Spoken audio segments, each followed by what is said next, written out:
So the Sahara Desert is so big that it covers 8% of the world's territory. It's bigger than the USA or China. Surprisingly, the Sahara is not the largest desert in the world.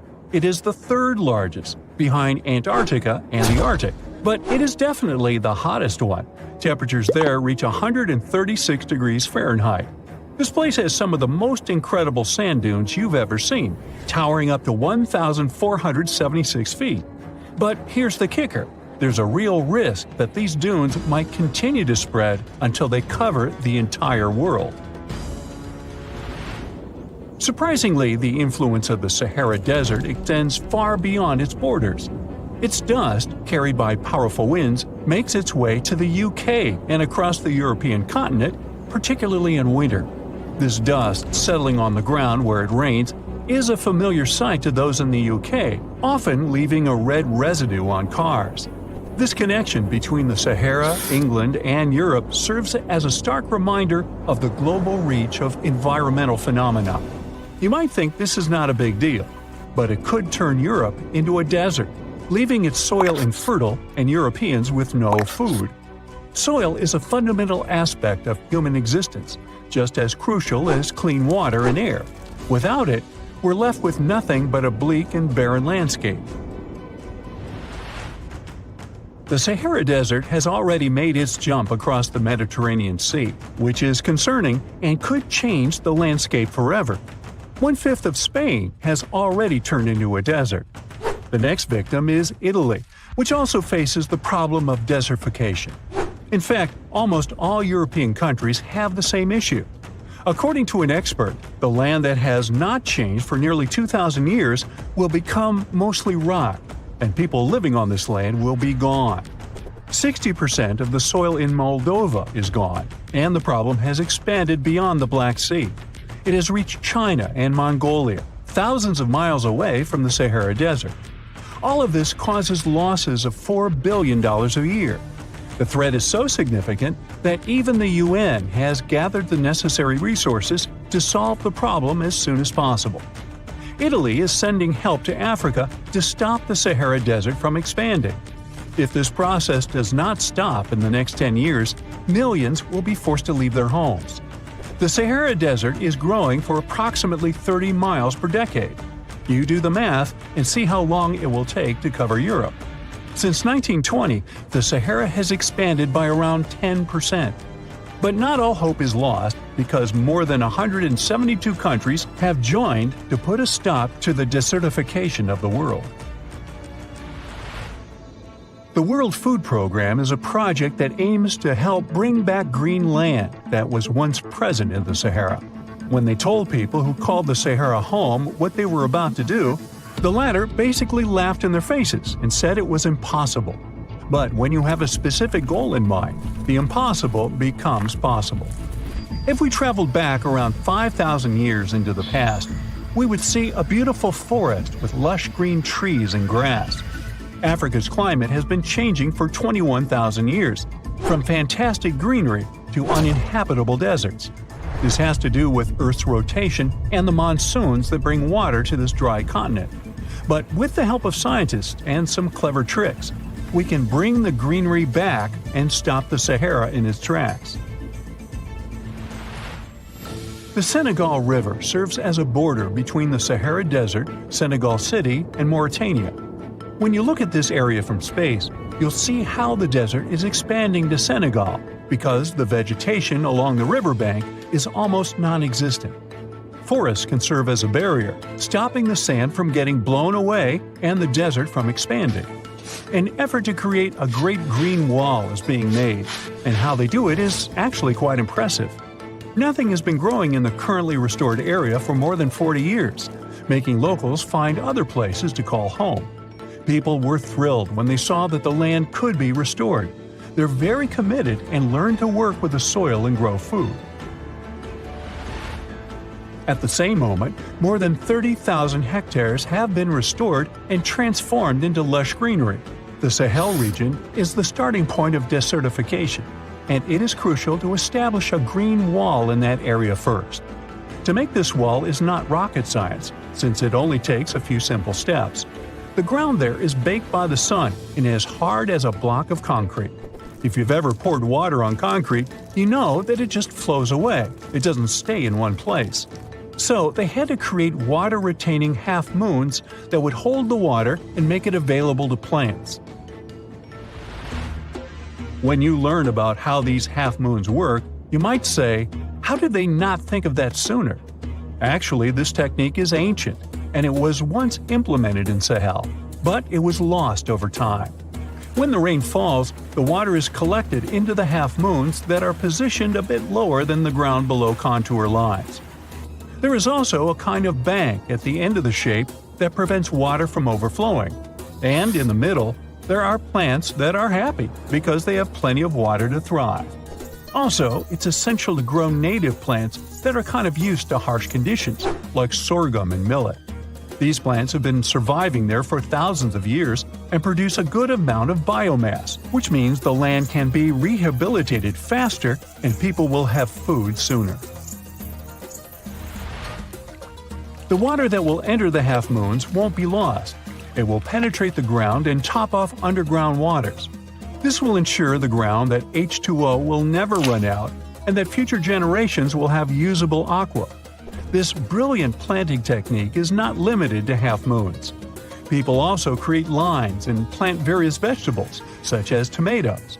Next, there are places only for trees, like lemons or oranges. After a long hot day, nothing is better than a freshly made cold lemonade. The trees will also protect the soil, and with some luck, there will be a new forest in the Sahara Desert. The goal is to copy the forest dynamic. Start with small plants and gradually expand to bigger plants that are more useful than the tiny ones. They are aiming to plant more than 10,000 trees. Right now, many people are leaving the Sahara after the rainy season, going to cities or leaving Africa altogether. At this time of year, villages are like ghost towns. Only animals can be found there. Most people are gone. I mean, who would blame them? Nobody wants to live in the sand where nothing grows. Luckily, with all this new, old technology being developed, many people are slowly but surely returning to their land and starting to work in agriculture. The best thing is that there are no brutal winters, so plants grow 12 months a year, and people can always have food. People are becoming more social because now everybody stays in their villages and doesn't travel much. If this project works out, Africa will be saved, and the world won't turn into a giant desert. Summers in the Middle East get so hot that they change the landscape dramatically and make entire cities resurface from the past. That's what happened in 2018 when the city built by a mysterious empire on the Tigris River was finally released from its water trap. Archaeologists rushed to the location as they didn't want to miss a rare chance to excavate the site and learn more about the history of the place. They believe they've found the Bronze Age city Zakiku, founded over 3,000 years ago and fully submerged in the 1980s when a dam was built in its place. It used to be a busy hub for the Mitanni Empire for caravans on the popular trade route. It had water, which is a rarity in the area, and it was a guarantee for success. We know very little about the once powerful empire, as scientists haven't found any written chronicles in the excavated sites. That's why the archaeologists were thrilled to find an entire palace for the local ruler. Several years later, when the area became free from the water again, they found some fortifications to protect the city from foes. The highlight of their expedition was finding a huge public storehouse for trade goods and harvests, piles of wheat and barley, and imported metal and wood. Bread was the staple food for the locals, and they also loved big pots of vegetable soups and stews for lunch. Each household kept sheep, goats, cows, and pigs, so they had a steady source of milk and meat for special occasions. All the constructions found so far were built from bricks molded from mud. The walls that were underwater for over 40 years are so well preserved as if they went down yesterday. The royal palace stands out as it's larger than the other constructions, has thicker walls, and even pavements made of baked mud bricks that were sealed to be waterproof. The local king must have been in good relations with the emperor of the larger empire, of which Akiku was dependent. Traders who lived in the city collected wooden beams and took them to storehouses. The beams arrived down the Tigris River from the forests in the mountains in the north and east of Mesopotamia. Merchants came here to sell their goods, and then crossed the Tigris on their way to the borderlands. Zakiku was thriving as a center of commerce for about 6 centuries, until it was hit by a massive earthquake in 1350. Archaeologists found 5 ceramic vessels holding over 100 clay tablets made close after the earthquake. It's almost a miracle that small tablets of unfired clay managed to survive underwater for decades. People who created those must have carved notes on clay while it was still wet. They wrote about anything, from newly stored harvests to notes for other kingdoms. Then they would let the message dry in the sun. Scribes even had to learn a different language so that everyone outside the city could read it. Scientists believe the tablets they found used to be part of a private archive. They hope to decipher the notes to learn more about the history of Zakiku and the whole empire after the terrible earthquake. The damage to the buildings was so enormous that it was impossible to restore Zakiku to its former glory, and if there had been any survivors, they must have left the city. Several decades later, the Assyrians, who also lived in Mesopotamia, settled here. They built their houses on the ruins of the abandoned city and used whatever structures they could find from the previous residents as outer walls. But they stayed here only for 50 years, then decided to build a new capital on more fertile soil to make some good cash from agriculture. Archaeologists working in Zakiku had to halt excavations when the water levels went back up and covered the city. They sealed the ruins in tight-fitting plastic sheets and put stones and gravel on top. They hope it will help protect the priceless site from water erosion and prevent it from disappearing again. They realize how important water from the dam is for the region, but if it recedes again, they say they'll definitely continue the excavations. There was a bustling community in today's Taklamakan Desert in China around 1,600 years ago. It lived along the Nile River, which ran through the desert for miles and got its water from the melting snow in the mountains. After 3 years of work in the area, archaeologists and scientists managed to dig up 8 tombs in the desert. Thanks to the desert heat, the clothes and artifacts inside them were almost as good as new. The people who wore those must have lived in the ancient city of Naya. Naya used to be part of a prosperous kingdom at the heart of the Silk Road trading route and had a population of over 3,000 people. Then, desert sands went rogue and swallowed the city whole. Archaeologists only found the ruins of Nija in the early 20th century. Scientists from different countries have tried to solve its mysteries. It looks like the tombs discovered at the end of the 20th century belonged to the wealthy. There were some expensive items inside: a quiver and bow, metal arrowheads, gold earrings, and a glass bead necklace, a lacquer box with a comb, makeup, and a sewing kit in one of the tombs. There was also some silk of top quality, and even the bright colors like green and yellow haven't faded on it. The fabric also had Chinese characters with quotes from historical books, which helped scientists identify the period in which it was made. Archaeologists later found a large dwelling site and the clearing of 3 ruined buildings. It will probably take many more years to understand why the city had fallen and what happened to its people. Saudi and French archaeologists teamed up near Riyadh, the Saudi Arabian capital, and stumbled upon an ancient settlement dating back 8,000 years. The scientists used all sorts of cool tech, like laser scanning, drones, and aerial photography, to unearth this Neolithic-era gem. They found the settlement in a local archaeological hotspot. Among the treasures they uncovered were a stone temple, remnants of an altar, and over 2,000 graves. All these finds tell us about ancient practices and rituals. The team also found the foundations of 4 massive buildings, corner towers, and open-air courtyards, all with underground reservoirs to store water for agricultural use. There was also a smart irrigation system with canals and cisterns, which let the city thrive in one of the driest deserts in the world. Rock drawings etched into the nearby mountain depicted the daily life of the locals.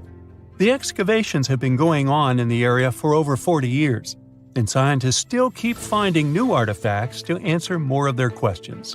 Fishers have stumbled upon ancient bones, tools, and artifacts that are 9,000 years old on the North Sea floor. British and Dutch archaeologists and paleontologists rushed to see the finds as they were hoping it could be evidence of the submerged Doggerland. And they weren't disappointed. There were even perfect sets of footprints left by Mesolithic people who lived here. 12,000 years ago, during the last major ice age, the British Isles weren't islands at all. There was a landmass made of many hills, marshlands, and dense forests that connected them to the European continent. That landmass was Doggerland, where a prehistoric hunter-gatherer society lived and thrived. But then, the sea level started going up at the speed of 3 to 6 feet a century as glaciers were slowly but surely melting. The locals had to move to areas that today belong to England and the Netherlands. Experts decided to learn more about the history of Doggerland, using data from oil companies working in the North Sea. So far, they've created digital models of what the area of 18,000 square miles might have looked like before it vanished beneath the waves. They still need to analyze samples of ancient insects and plants and the DNA of animals to get a full picture. We've all heard of the Sahara. Sure you have. It's the largest hot desert on the planet. A sea of sand covering an area larger than the contiguous United States. But have you ever wondered what lies beneath the sand dunes? To answer this question, we must travel deep into the past of our blue planet. Up until some 6,000 years ago, the Sahara was grassland. Humans were around at this time, not me, spreading agriculture around the planet. In the north of Africa, the color green dominated. Plenty of rainfall meant that there were lakes, rivers, pastures, and even forests. A completely different image of the Sahara from the barren landscape of today. But then, the climate started to shift. The region became parched, and the vegetation started disappearing. The wind did the rest. It took away the fine sediment after there were no plant roots to hold the ground together. Give it a couple thousands of years, and you get a familiar image of the Sahara. Sand and rocks stretching as far as the eye can see. But when it comes to volume, only a quarter of the Sahara is actually sand. The yellow sands of the Sahara are just one part of the story. The desert has many other features, such as gravel plains, salt flats, and plateaus. Makes you think if we understand the word desert correctly. For people who study such terrains, geologists, there is only one condition for defining a desert: precipitation. If an area gets little or no rain, then it's considered a desert. The Sahara certainly fits the bill. Its average annual rainfall is just 3 inches. Compare that to the nearly 45 inches a year in New York. When we look at precipitation, this sandy desert is only the third largest in the world. Number 1 and 2 are Antarctica and the Arctic. They are larger than the Sahara by millions of square miles. It sounds odd, but there is more than one type of desert. The first 2 are polar deserts, while the Sahara is a subtropical desert. But the difference in air temperature are staggering. In Antarctica's interior, temperatures plummet to minus 76 degrees Fahrenheit. Compare that to the highest temperature on record in the Sahara of 136 degrees Fahrenheit. But this desert has a cool side. At night, the temperature is roughly the same as the average yearly temperature in Denmark. This hot and cold roller coaster makes it hard to choose the right outfit when venturing into the Sahara. And what about the sand? How deep is it actually? The depth varies between 70 and 140 feet. That's not too deep. If you put the Statue of Liberty in a tall dune, half of it would still stick out of the sand. Its vast amounts in the Sahara were created by aeolian processes. That's Greek for wind. Over time, it blows and shapes the surface of the earth. In dry areas with sparse vegetation, winds erode the ground much faster. That's what happened in North Africa. Under all that sand is the bedrock and cracked clay. If you started digging, you would find the same everywhere on the planet, with one important difference. There is some type of soil covering the bedrock. This is not the case in the Sahara. Because of the arid climate and a lack of vegetation, sand covers the ground below. Over the course of thousands of years, a lot of interesting finds ended up in the desert sand. For example, there are petrified tree trunks. These are essentially preserved prehistoric trees. They date back to the time when the region was lush green. In some places, the trees of this fossilized forest are at least 65 feet tall. The wood is so well preserved that you can still see the texture and knots. There are even fossilized pine cones. In 1992, scientists found glass fragments in eastern Sahara. These canary yellow glass shards were scattered across hundreds of miles. They didn't belong to an ancient civilization, although ancient Egyptians used them to make jewelry. In fact, the breastplate of King Tut had a beautiful scarab beetle centerpiece made from this desert glass. For a long time, scientists were puzzled about the true origins of these fragments.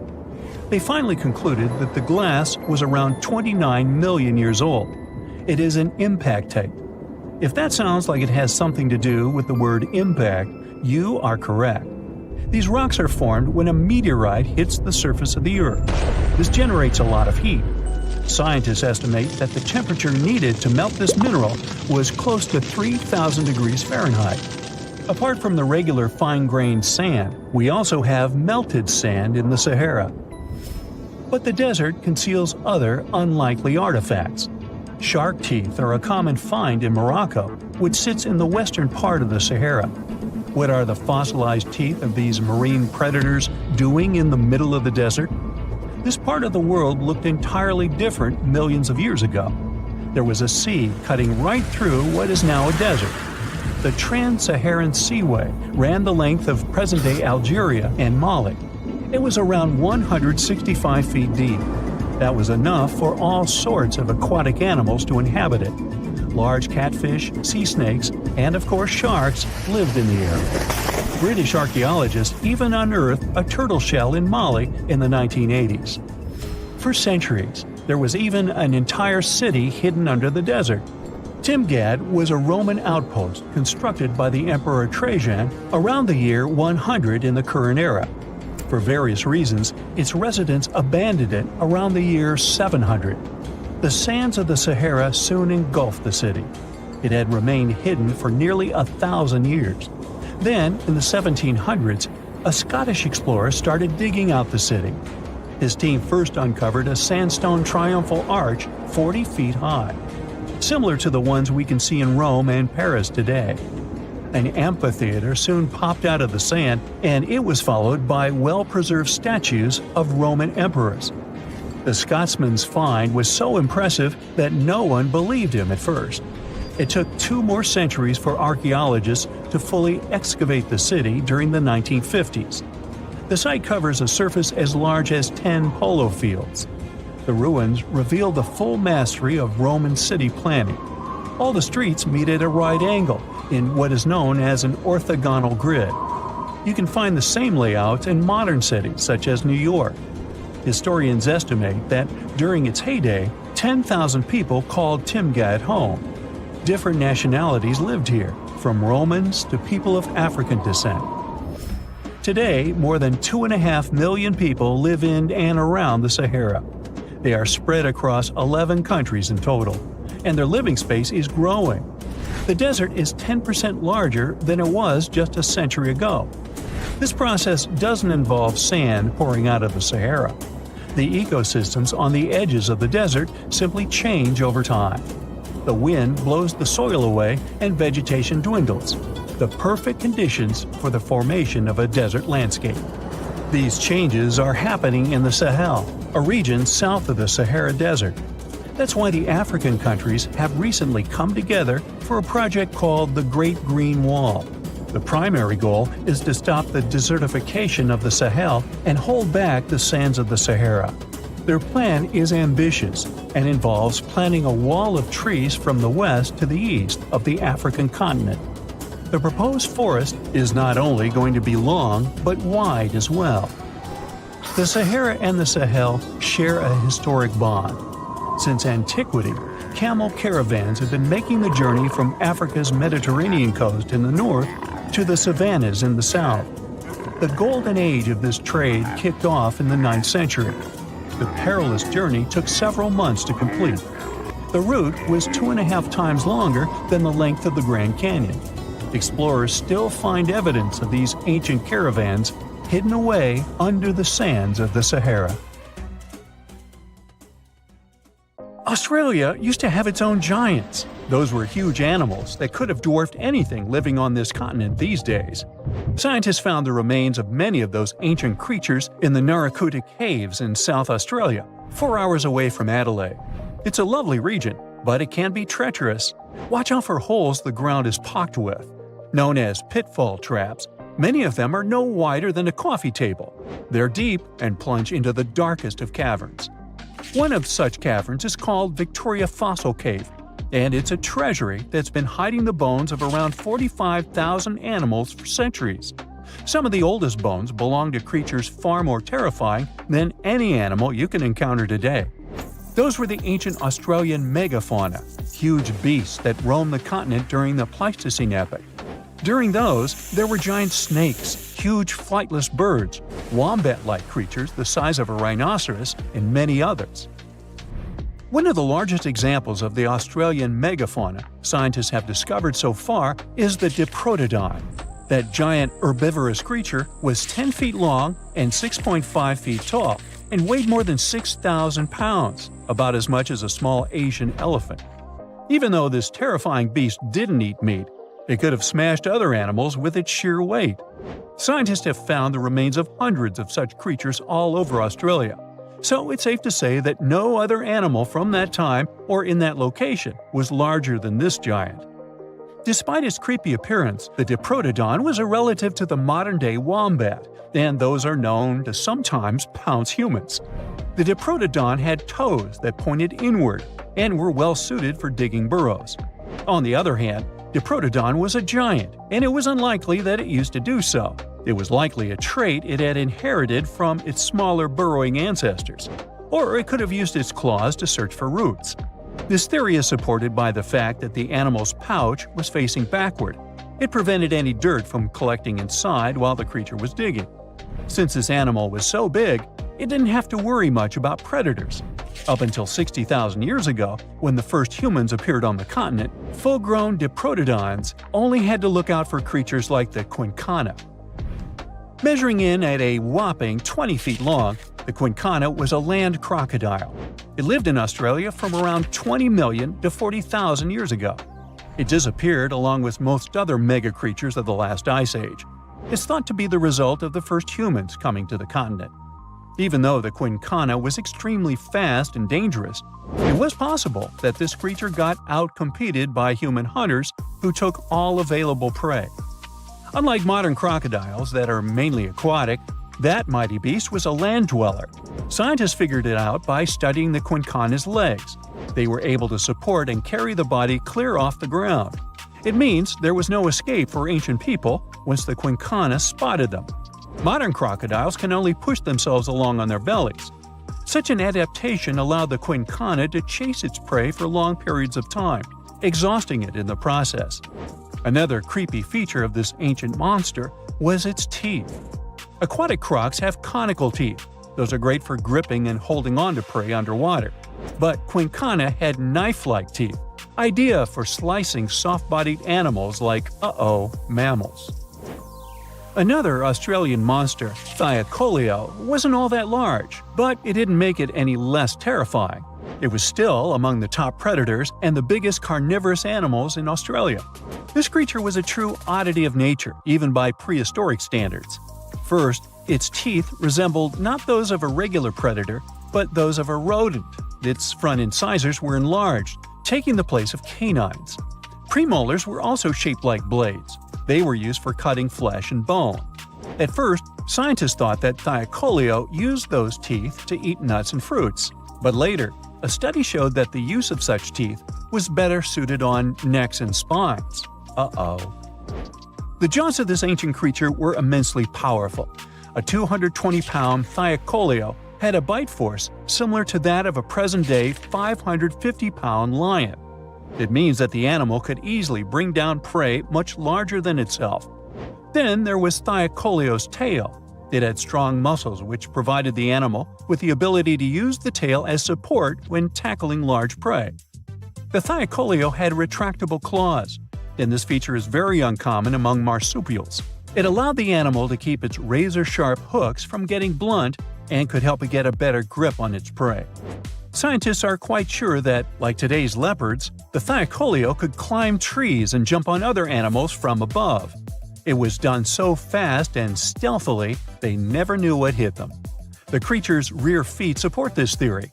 The first toe there was reduced, but the foot had a rough pad like what modern-day possums have. It allowed them to have a better grip while climbing. Right after scientists found the first skull of the Meliolania, this animal was classified as a lizard. That's why its name translates to small groomer. But after they discovered more complete fossils, it turned out that the Meliolania was a giant turtle. But that's not all. It was one of the largest land turtles to ever have existed. The main reason researchers initially believed the creature to be a lizard was the fact that its skull was adorned with a series of spikes. It's something the modern-day horned lizard can boast. But even after discovering the true nature of the Meliolania, scientists still don't know how to properly catalog it. It might have been a creature that folded its neck under its spine, or it could have folded it to the side. Beside those defensive mechanisms on its head, the Meliolania was also equipped with a spiked tail, which was probably used to prevent predators from attacking the animal from behind. Most species of the Meliolania disappeared around 2,000 to 3,000 years ago because of humans who hunted them to extinction in both Australia and on the surrounding islands. It took around 2 centuries for these turtles to go extinct in that region of the globe. The Megalania was a giant Australian lizard that existed at the end of the Pleistocene epoch. It looked like a Komodo dragon and the Australian monitor lizard, which are both believed to be Megalania's closest living relatives. Fossils tell us that the ancient animal was anywhere from 15 to 26 feet in length. Ow! The youngest fossil remains of this ancient Australian monitor lizard date back to about 50,000 years ago. The first indigenous settlers must have encountered Megalania, which led to the lizard's extinction. Originally, scientists thought that the Megalania was the only member of the genus Megalania, but these days it belongs to the genus Varanus, which means that the prehistoric creature is closely related to other Australian monitor lizards. Our next giant creature on our list was once dubbed an ostrich on steroids. I mean, look at it. It was the last of the thunderbirds to go extinct in Australia. The Genyornis lived on the continent at the same time as early humans. They might have coexisted for 15,000 years or so before the huge bird eventually disappeared. This theory has some proof. The bird's fossils found along with human artifacts. Some cave paintings also depict flightless birds similar to the Genyornis in size and shape. Although it wasn't the largest bird in Australia, the goose-like creature was still as tall as a grown-up man and weighed around 550 pounds. Even a modern-day ostrich can be dangerous if it feels threatened. Imagine meeting its giant prehistoric relative. Scientists are still arguing about its diet. Many believe the creature was an herbivore, but there's still a chance that the Genyornis was a partial scavenger. Its small, stubby wings and powerful hoof-like legs hint that the bird could have been a plant eater. But its huge beak and exceptionally deep lower jaw evoke suspicion. Such features are highly unusual in birds. AI can drive a car, design trendy clothes, give you emotional support, and it looks like it can also help us find answers to centuries-long mysteries. Researchers from Yamagata University Institute of Nazca and IBM Japan used a deep learning AI model to find new Nazca lines. Those are distinct white lines on the rusty red background that you can see from a plane while flying over the deserts of southern Peru. Scientists have tried to decipher the meaning of the Nazca lines ever since they were first discovered in the 1920s. There are straight lines, rectangles, triangles, and swirls. There are also some giant drawings. You can see a monkey, a whale, a condor, a hummingbird. The 4 recently discovered geoglyphs, which is the scientific word for those drawings, show a humanoid-like figure holding a club, a fish, a bird, and a pair of legs. What is the hidden symbolism of all that? And why did the Nazca people decide to draw a humanoid in the desert? And did they even know who humanoids were? Let's dig into history to find some answers. The representatives of the ancient Nazca culture created their famous lines more than 2,000 years ago. The geoglyphs have stood the test of time thanks to a dry climate and strong winds in the desert. Scientists found that to form the lines, the Nazca people scraped off the top layer of pebbles, revealing the contrasting soil beneath. The soil's color varies from reddish-brown to yellowish-gray. It makes it look like the lines are constantly changing appearance. It looks like the creators first made small-scale models and then enlarged them to create the full-scale designs we see today. In total, there are more than 800 straight lines, around 300 geometric figures, and 70 animals and plant designs. You can find the first mention of the lines in the 16th century Chronicle of Peru, where they were first described as trail markers in the desert. Since you can't really study the lines and their symbolism from the ground, those geoglyphs only became world famous only in the 1930s. It was the start of the era of commercial planes, so more and more people could witness the lines from their window seats and spread the word. During his research a decade later, Professor Paul Kosuk noticed that one of the lines aligned with the setting sun on the day after the winter solstice, which is the shortest day of the year. He supposed that the lines had some astronomical significance. German researcher Maria Reiche, who got the nickname the Lady of the Lines, supported the theory that the geoglyphs served as a calendar and some sort of astronomical purposes. She spent 40 years studying the lines and literally swept them inch by inch. She also moved into a small house close to the lines to protect them from unwanted visitors. And that's how the Nazca Lines mystery was solved. Just kidding. In the 1970s, American researchers began to question astronomical theory. In a region like Nazca, one of the driest places on Earth with only around 20 minutes of rain per year, water is a real treasure. So the straight lines and trapezoids could have something to do with it. They could have been an ancient version of Google Maps, pointing at locations for rituals that the local people organized to get some water and help their crops grow. The images of animals in the Andes region are also related to water. Spiders are thought to be a sign of rain. Hummingbirds symbolize fertility, and monkeys living in the Amazon mean an abundance of water. That could explain the choice of symbols in the desert, but there's no strong proof to support this theory. So the work on explaining the meaning of those mysterious geoglyphs is going on. In the 21st century, the Nazca Lines have become the research ground for archaeologists from Yamagata University. Masato Sakai, a professor of archaeology, together with others on the team, are using high-resolution aerial photography and drones to discover and catalog the lines. They found images of humans, camelids, birds, orca whales, cats, and snakes, most likely created between 100 before current era and 300 current era. Some of the images are around 10 to 20 feet long, and that's why they were pretty tricky to notice. The largest geoglyphs are 1,200 feet across, which is about the height of the Empire State Building. The researchers believe the Nazca Lines were a form of communication in the desert for their creators. The linear ones pointed the direction from valley to valley. The ones drawn on slopes seem to have been drawn along ancient pathways between settlements. Professor Sakai explains that discovering new lines is tricky. Some of them are so poorly preserved that it's hard to spot them in aerial photos. There are also irrigation systems and roads all across the Nazca region, and it complicates the task. And that's where AI comes in handy. The team showed it pictures of previously explored Nazca Lines so it could learn what to look for. Then, AI went through tons of footage taken from planes and satellites and also laser data from previous surveys to identify the lines scientists hadn't found before.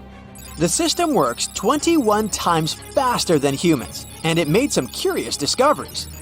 Scientists then traveled to the locations it chose to verify the findings. In 2019, AI helped to discover a humanoid-shaped character with a rectangular head who is holding a stick and wearing a headdress. It became a real puzzle for the scientists trying to understand the creature's role in ancient society. The little guy is neighbors with another famous geoglyph. It's a hermit, which is a subgroup of hummingbirds that lives in the forested regions of northern and eastern Peru. The largest of the recently found geoglyphs is a pair of legs. It's more than 250 feet across, about 4/5 as tall as Big Ben. Could be an homage to some ancient supermodel. The fish and the bird are around 4 times smaller. Why they are where they are is still a mystery. Listing new geoglyphs isn't the only way AI is helping scientists. It's doing a lot of good for astronomy. It analyzes vast amounts of astronomical data and uses its algorithms to identify patterns, classify celestial objects, and even predict new events. For example, AI models have been developed to detect and categorize galaxies, search for exoplanets, and identify rare cosmic phenomena. It also helped analyze data obtained by the Kepler mission to discover new Earth-sized planets circling other stars. AI is also transforming the field of chemistry. Machine learning algorithms can predict chemical reactions, discover new compounds, and optimize chemical processes. All of this helps scientists save a lot of time and resources in the labs. If you've ever written a thesis, you know that analyzing vast chunks of information can take forever. Now imagine you need to analyze the archives of the British Library's national newspaper. It's piles and piles of history. So, researchers are teaming up with the curators to develop special software that can analyze the vast amounts of data extracted from these collections. Computational linguists and historians will be able to delve deep into the past and get some insights into changes in society and culture. They'll focus on key periods and track how advancements in technology shaped various aspects of society. AI even helps in the conservation of seals.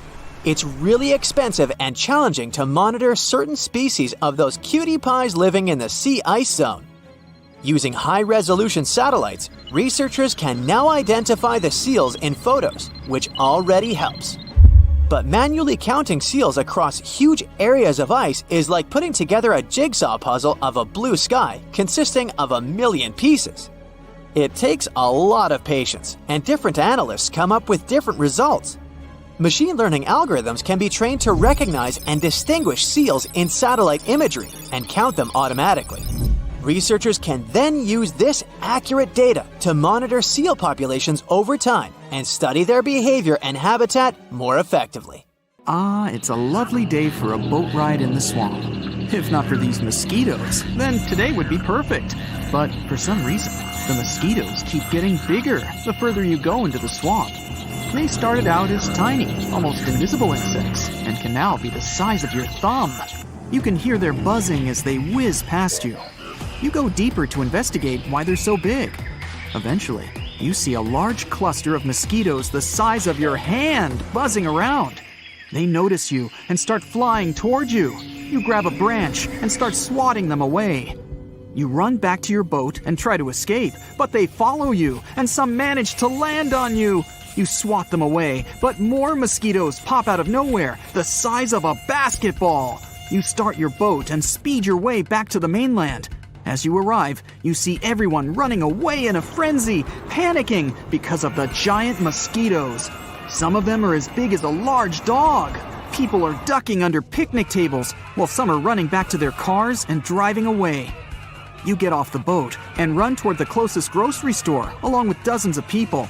The employees lock up the gates, but the large glass panels show the mosquitoes multiplying. They're getting bigger and bigger until you can see one as big as a car zipping by. It's so strong that it landed on an empty car and crushed it. Everyone inside is ducking away out of fear. You try to calm everyone down and not make any noise. The mosquitoes are landing on the glass panel, blocking out the natural light. It's getting dark inside. Someone turns up the volume on the TV to the breaking news. Mosquitoes are flying rampant all across the continent, destroying natural resources and infiltrating cities. People are advised to stay indoors until further notice. The mosquitoes notice that there are people in the store, so they try to get in by force. A car-sized mosquito flies around in the sky, unaware of what's happening below. Everyone hears some noise coming from the back room.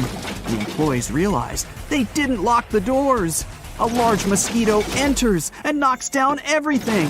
Everyone runs around in a panic while throwing random stuff at it. Some people grab a fire extinguisher and spray it until it flies to the back room. Some employees lock the door and barricade it so that nothing can enter. Everyone waits nervously. The TV broadcasts some live coverage of how giant mosquitoes are flying everywhere.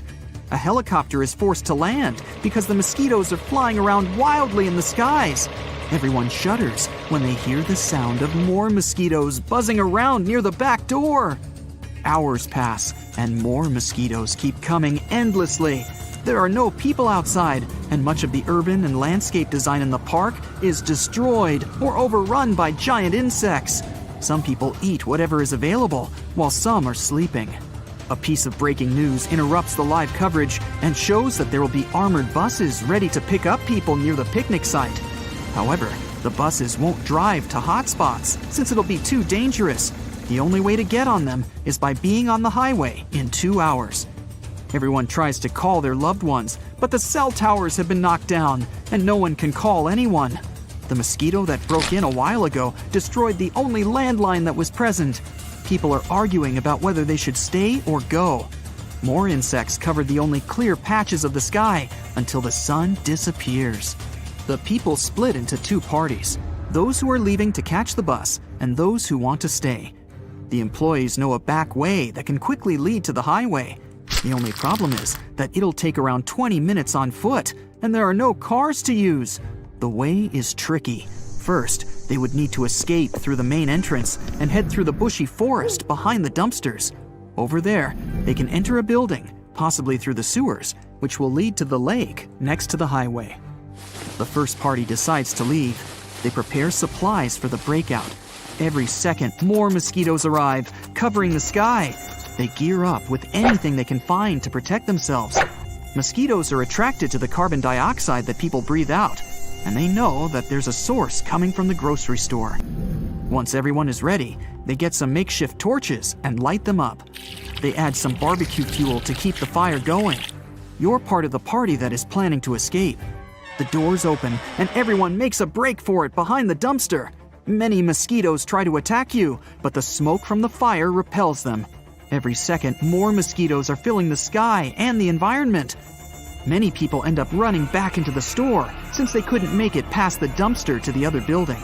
Eventually, the rest of the people, including yourself, run toward the building. But it's locked, and no one can break down the door. Plan B is to break the glass from a window and crawl inside. You grab a rock and smash the closest window. The only problem is that the mosquitoes can follow you inside. So without any options left, you pull through and run to the basement of the building to find the entrance to the sewer. Success! You found it, and everyone descends to the bottom. No mosquitoes in sight, just rats. You're walking knee-high in sewer water with it flowing past you, but it's only a few minutes until you reach the river. Another problem is that the sewer isn't going to the lake, but somewhere deep into the sewer channels.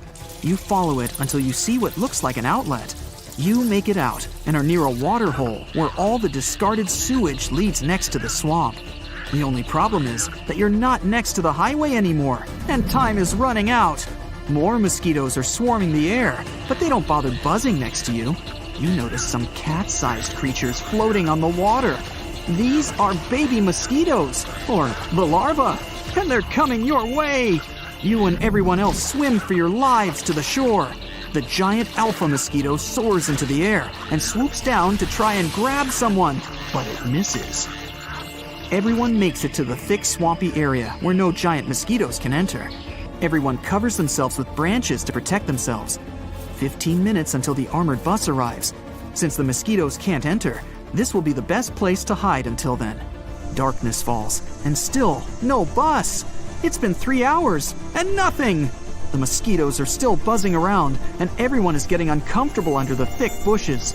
After a while, everyone hears a roaring engine and sees lights flashing on the highway. Everyone gets up and runs to the bus, but you stop them to not draw the mosquitoes' attention. You volunteer to sneak out and stop the bus, and then everyone else can follow without drawing too much attention. You move a couple of branches, step over some tree bark, and crawl to the highway. You try to hold your breath so that you won't make any heavy breathing sounds. You reach the side of the road and wave your arms to stop the bus. It pulls over and the door opens. You signal the rest of the people to follow, and they follow your lead. Everyone is inside and safe. Some mosquitoes notice and start pecking on the bus, but the armor is sturdy.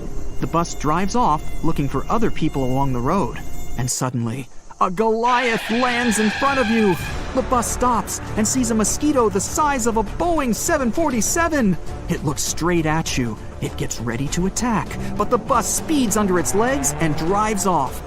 The mosquito takes off and tries to catch the bus, but you enter a tunnel to the other side of the mountain. After a few minutes, you reach an open area with no trees or buildings. The bus is speeding while dodging obstacles along the way. Finally, you notice you are near the grocery store where you were held up. The bus opens the door for everyone inside to be taken to a safe zone. You hear from the aid workers that the whole world is being overrun by these giant creatures. As you drive along, you see a hybrid mosquito that has 2 heads and a scorpion's tail. It's as tall as the Statue of Liberty, and it's ready to attack. Whatever is causing these mosquitoes to grow abnormally is also making them into hybrids and mutants. And you thought it was going to be a good Monday. Life on a high oxygen planet would be a wild and crazy ride. Imagine taking a deep breath and feeling like you just downed a shot of espresso. The sky is a deep shade of blue, and the trees around you are gigantic, lush and green, growing at a rapid pace. Daily exercise now becomes a breeze. With all that extra oxygen, you'd be able to run faster, jump higher, and lift heavier weights. Your morning run is basically effortless, and you notice that everything seems to move faster and with more energy. But you'd also have to watch out for the wildlife. The animals around you would be simply huge, and they'd move with a heightened speed and agility. Imagine getting chased by a cheetah that's hopped up on oxygen. It'd be like running from a Ferrari with legs. But how is this even possible? And how would high levels of oxygen affect the evolution of the planet and our life in general? To answer this question, you need to understand how oxygen works. Oxygen is like the fuel that powers the engines of life. It's a gas that's all around us, making up about 21% of the air we breathe. And don't let that small percentage fool you. Every time you take a breath, these little molecules get top priority access to your body's cells and help them produce energy. Without oxygen, your cells wouldn't have the energy they need to function properly, and your body would start to shut down. Oxygen is also incredibly versatile. It's used by a wide range of organisms, from tiny bacteria to massive elephants. It's even in the ocean. Marine organisms like plankton and algae produce a ton of oxygen, keeping the underwater world thriving. And not only is it a crucial component of life on Earth, it's also a fountain of youth. Oxygen keeps our skin glowing and our minds sharp. So don't forget to walk in the fresh air more often. But that's just the beginning. Oxygen is quite a multitasker, doing a bunch of different jobs at once. For starters, it's like the janitor of the atmosphere, cleaning up all the nasty pollutants and keeping the air fresh and clean. It's also the bodyguard of our atmosphere, protecting us from harmful UV rays and other dangerous cosmic stuff. Without it, we'd be like sitting ducks in the face of space radiation. And let's not forget about the impact of oxygen on the weather. It's like the puppet master, pulling the strings of the atmosphere and creating all sorts of wacky weather patterns. Tornadoes, hurricanes, thunderstorms, they're all just a product of oxygen doing its thing. And sure, these things are incredibly dangerous, but they also help redistribute nutrients and organic matter by lifting and transporting soil, leaves, and other debris to new areas.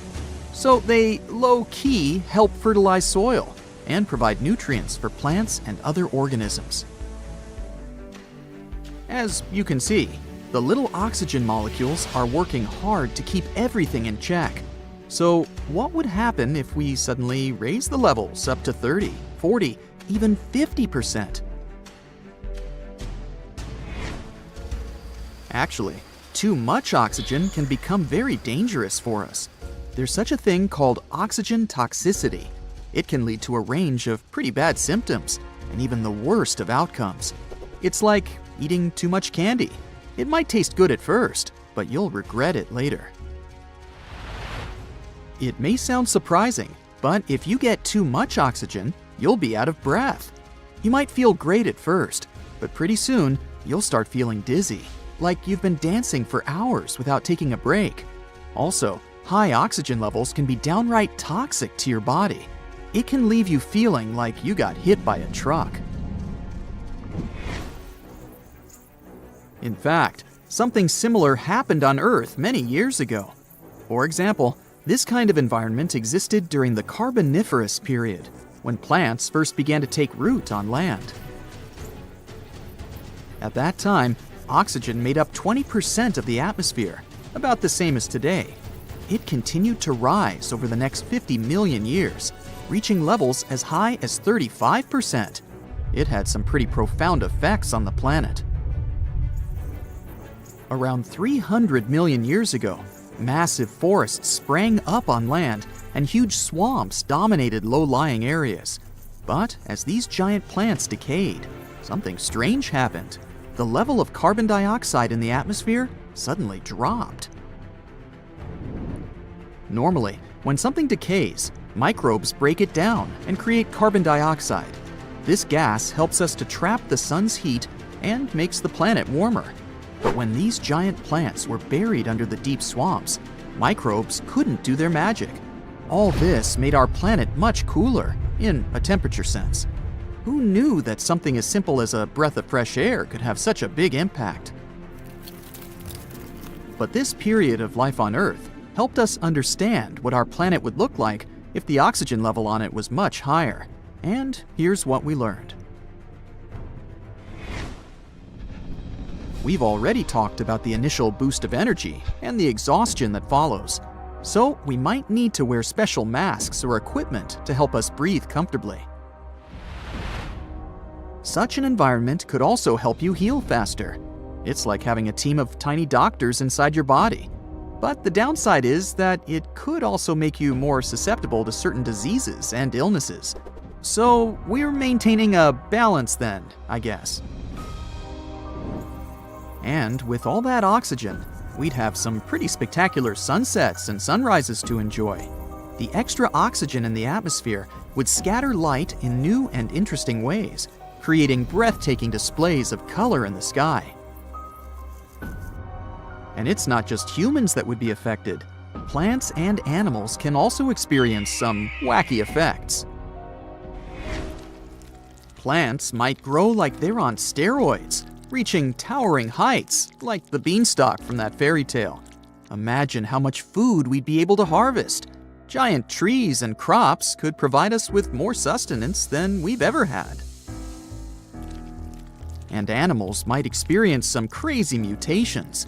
The oxygen-loving species, like insects and arachnids, would be the winners of this situation. They would simply thrive in such a world, growing bigger and stronger than ever before. So, if you've ever been terrified of a giant spider that you found in the house, just imagine what it would be like if it were 5 times bigger. But for species that have adapted to lower oxygen levels, things don't look that great. Mammals, for example, would have a pretty tough time. This could lead to a shift in the balance of power among different species, with some thriving and others struggling to survive. Overall, we could see some seriously cool adaptations, like birds developing the ability to fly higher than ever before. Dealing with huge animals could be both exciting and challenging. We'd probably have to build stronger shelters and try to stay out of their way. All this could also lead to increased natural disasters, as well as damage to ecosystems and wildlife. Fires would ignite quickly and burn fiercely, making wildfires a constant threat. Even a simple spark from a campfire could potentially lead to disaster. We might need to rethink our cooking and heating methods to avoid any accidents. By the way, if we lived on a planet with less oxygen, say about 15%, we would also have a hard time. For example, our bodies would have to work much harder to obtain the same amount of oxygen as they do on Earth. We would probably experience fatigue and shortness of breath much more quickly, and physical exercise would be much more challenging. We could have some problems with memory and concentration. So the amount of oxygen we have now is the most ideal. Let's appreciate it. As you can see, living on such a planet would be a real roller coaster. It would require some serious caution. But as long as we were careful, we'd be able to enjoy the benefits of all that extra oxygen in the air. Just be prepared for some wild and wacky effects along the way. You decided to go scuba diving for the first time. The water is clear and the sun is shining on the seabed. You take a few selfies and the fish swimming by when suddenly the ocean goes pitch black. You look up and, oh my, what is that gigantic animal? It's definitely not a shark, not a whale. Is it a turtle? Yup, but fear not, it's not gonna hurt you. If you had lived on this same Earth about 72 million years ago, then maybe this could have really happened to you. Scientists have recently found the fossils of a gigantic marine turtle that could have grown as big as 12 feet. If you don't have any idea of how big that is, let's see some examples. That's the average length of a hippopotamus, 6 golden retrievers, or 2 Michael Jordans stacked on top of each other. The turtle's scientific name is an homage to that old-school sea monster called Leviathan. Maybe you remember this from old-school history lessons. The Leviathan is supposedly a mythical creature that would swallow entire ships or people that were deemed too greedy by the creature. Can you imagine being swallowed by this humongous sea turtle? No, thank you. The fossils of this gigantic creature began to be excavated between 2016 and 2021, all the way in northeastern Spain. The first fossil was located by a hiker in the Spanish Pyrenees, and it was around 8 inches long. The pelvis of this turtle alone measured around 35 inches. It would definitely be one of the biggest turtles today if it hadn't gone extinct. FYI, the largest living sea turtles today can reach up to 6 feet in length, which is already pretty big. Now, how about a gigantic prehistoric scorpion? I bet most people here are not huge fans of these creatures, especially since they're poisonous, which is why the thought of a 9-foot-long aquatic scorpion might be the stuff of nightmares. Let's just say that if they hadn't gone extinct some 400 million years ago, lakes and rivers would be much more dangerous places for humans today.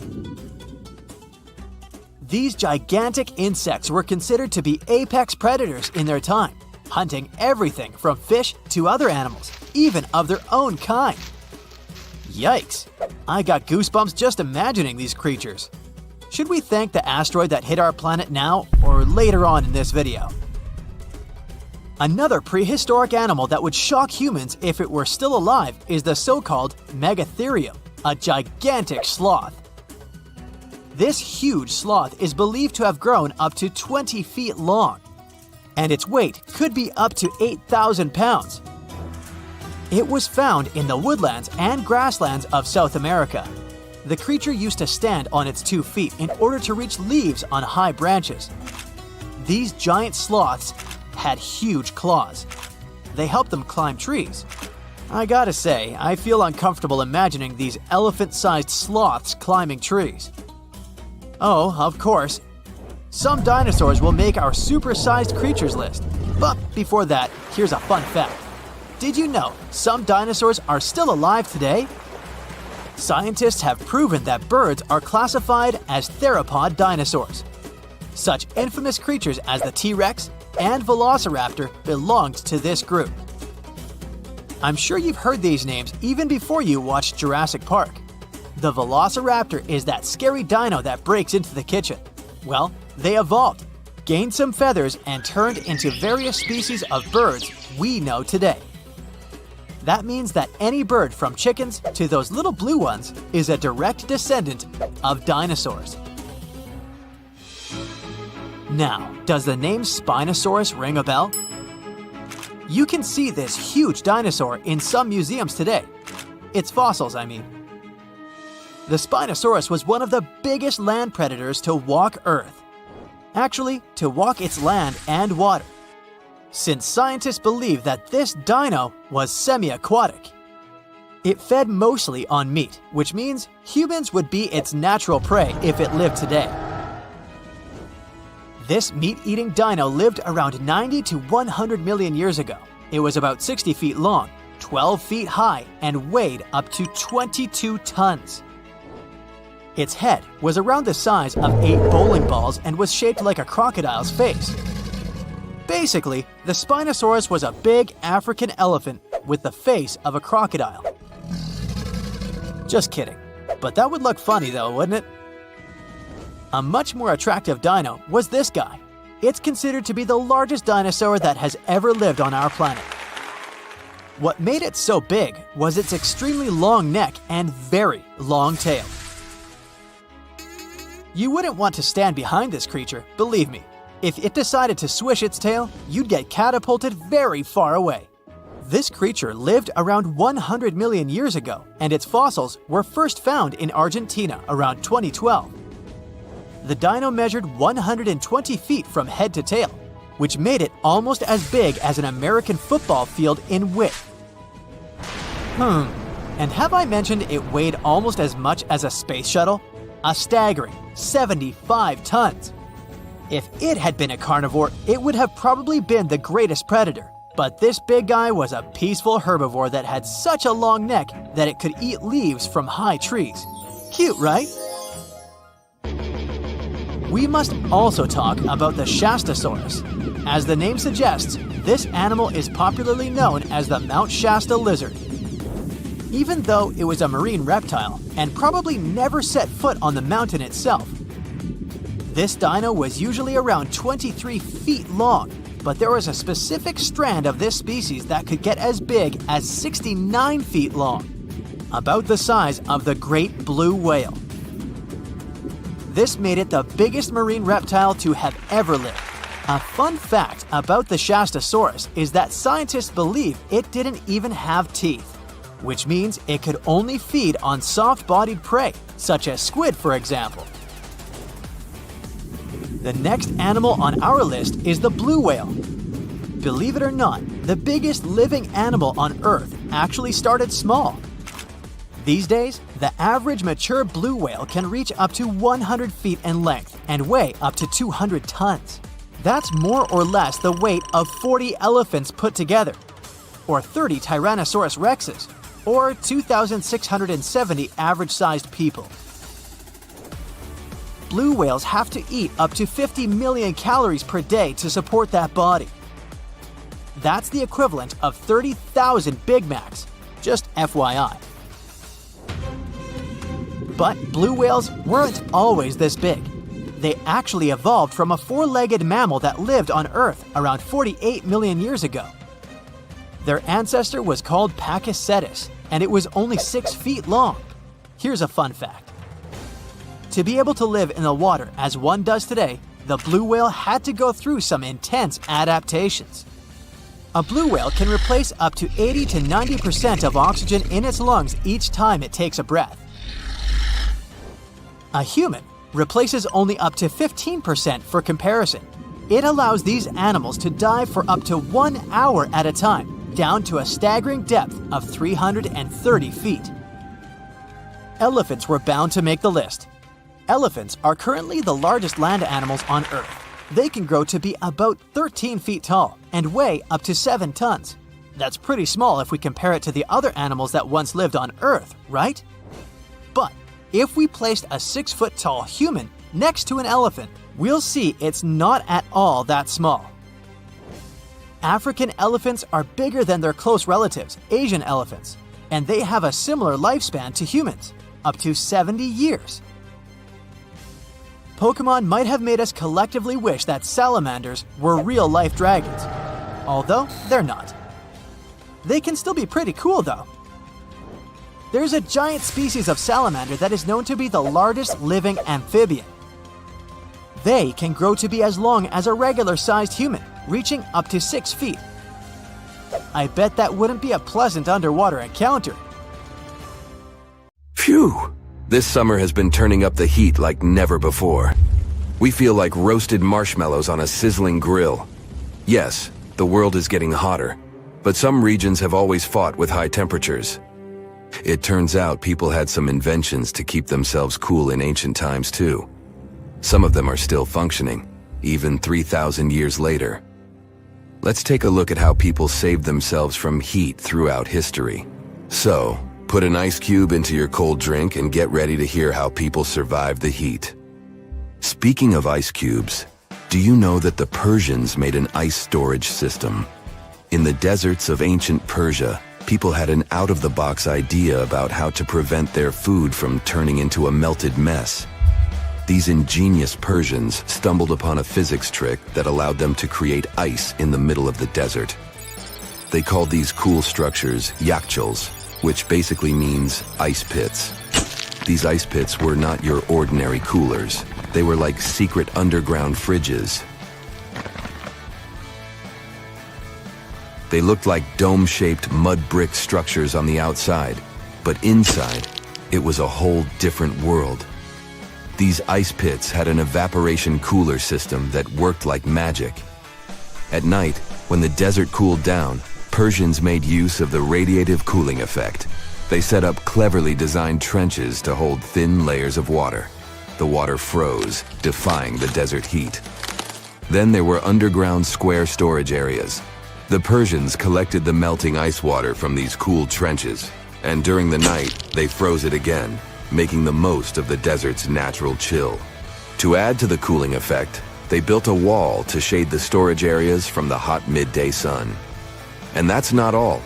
They had this fantastic wind-catching contraption called a badger that caught the breeze and directed it right into the ice pits. Fresh air plus ice. Cool breeze. A winning combo.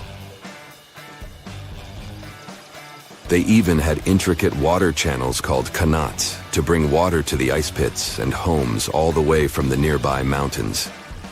As time passed, these yakhchals faded into history and modern technology took over. But hey, there's good news too. Some awesome folks in Iran are restoring these ancient coolers.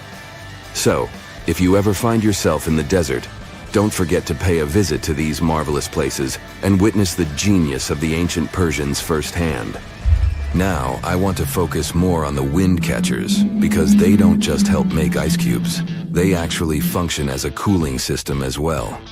Back in the day, those clever architectural wonders were all the rage in places like Persia, modern-day Iran, Egypt, and the Middle East. Imagine tower-like structures with openings at various levels strategically placed to harness the power of nature's breeze. These openings were like magical portals for the wind. They captured those refreshing gusts and guided them right into people's living spaces. Basically, they were natural air conditioners. The breeze would gracefully flow downward, cooling the ground as it danced through the building. The secret sauce lies in the details. The tower's height, the number of sides, the openings, and the positioning of the interior blades. Everything plays its role in how efficiently the wind towers work out. Thanks to these wind catchers, ancient societies could enjoy comfy indoor temperatures without sweating. Can you imagine living in those times? Feeling the gentle breeze whisking through your home, keeping you feeling fresh and chilled out? The Persians are often credited for inventing these awesome wind catchers. But hey, don't forget about Egypt. There, you can find traces of similar structures dating all the way back to 1300 BCE. Yes, the invention of wind catchers may have occurred in ancient Egypt, but Yazid in Iran is the city with the largest number of wind catchers. People wouldn't have been able to live there without these ancient ACs, because there was almost no rain in the area throughout the year. Now, let's look at these perforated, double-skinned exteriors. Imagine dressing up a building with a fancy perforated screen. It's like giving its exterior a stylish makeover while keeping things chill inside. This genius technique, firstly, scatters the natural daylight, so no harsh sunbeams to blind you. The screen also offers shade like a pro, giving the building's interior a much-needed break from the blazing sun. Think of it as a natural sun hat for your home. Placing this screen about 4 feet away from the outer walls creates a breezy, dreamy hallway for fresh air circulation. And hey, they add a touch of elegance to the building too. These structures are sometimes called jali. Jaipur, India, for example, has an average daytime temperature of about 100 degrees Fahrenheit. So these structures are lifesavers. Jalis come in various forms, crafted from cement, earth, and wood. It's a cultural symbol deeply embedded in Indian architecture. You can find its captivating presence in iconic historical buildings like the majestic Taj Mahal and the Grand Red Fort in Delhi. But hey, it's not just a thing of the past. It's still rocking modern architecture scenes, and its charm has sparked creativity in artists and designers worldwide. It adorns the building's exterior, its cross-section showing a larger opening on the outside and a smaller one on the inside. This is where the Venturi effect steps in to show off its physics prowess. As the air flows through the narrowing passage, it picks up speed, creating a difference in pressure between the inside and outside of the building. Air blowing at a higher speed gets compressed, and when released, it cools down. Mashrabia is a wooden lattice or screen used in the Middle East and North Africa. These decorative wonders are like window blinds, but they do more than just look pretty. They're smart too. They give privacy, shading you from the sun, and let fresh air and light in. Some people also add clay pots filled with water, sand, or damp straw to their designs. As hot air breezes through the holes, it also passes through the pot's porous surface. The moisture inside evaporates, cooling the air. This is a perfect low-cost technique for hot and dry climates. It's eco-friendly, and there's no need for electricity. Now, let's fast forward to today. Designers are getting creative, mixing traditional wisdom with modern tech. At the Al Bahar Towers in Abu Dhabi, they've got it too. Picture over 2,000 hexagonal panels that dance with the sun's movement, providing shade to the building's interior. Water evaporation was another secret weapon for ancient people. Simple, yet super effective. Plus, ancient Egyptians hung wet mats and curtains in doorways. When the air passed through them, it cooled down, providing a relief from the scorching sun. Ancient architects were the masters of maximizing airflow. They knew how to cross-ventilate and let hot air escape while inviting cooler air to the party. Speaking of ancient Rome, bathhouses were the place to be back then. It was like a community hub. People gathered to chat about politics, play sports, and, of course, take a relaxing dip. The frigidarium was the cool spot in Roman baths. After a steamy soak in the caldarium, Romans dashed to this giant pool to chill out. Then in some places, like Cappadocia in Turkey, people went underground to hide from the heat. They carved cozy dwellings in volcanic rock, harnessing the Earth's natural cooling powers. So the lesson here is simple. Architects and designers can create wonders by combining local traditions with smart tech. California's Death Valley boasts the highest officially registered temperature to date, with 134 degrees Fahrenheit in 1913. Meanwhile, Africa's sweltering record stands at 131 degrees Fahrenheit in Kebili, Tunisia, as noted in 1931. In Europe, the highest temperature ever documented reached almost 120 degrees Fahrenheit in Sicily in August 2021. Then, in 2022, the UK had the hottest summer of all time.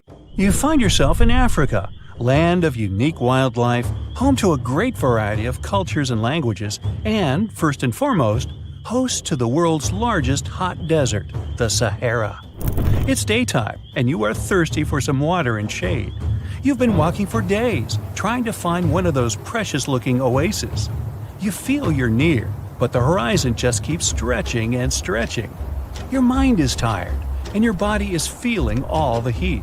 It's like you've eaten a full plate of hot pepper and then some more, judging by how much you're sweating. And when I say hot, think 100 degrees Fahrenheit hot, on average. No wonder this is happening. After all, you find yourself in the world's biggest hot desert. Now I say hot desert since the biggest deserted landscapes are actually the cold ones, located in Antarctica and the Arctic. I see Antarctica's frozen desert is more or less the size of 1 million LAXs. Yep, the Los Angeles International Airport. The Arctic Desert is just a bit smaller than that.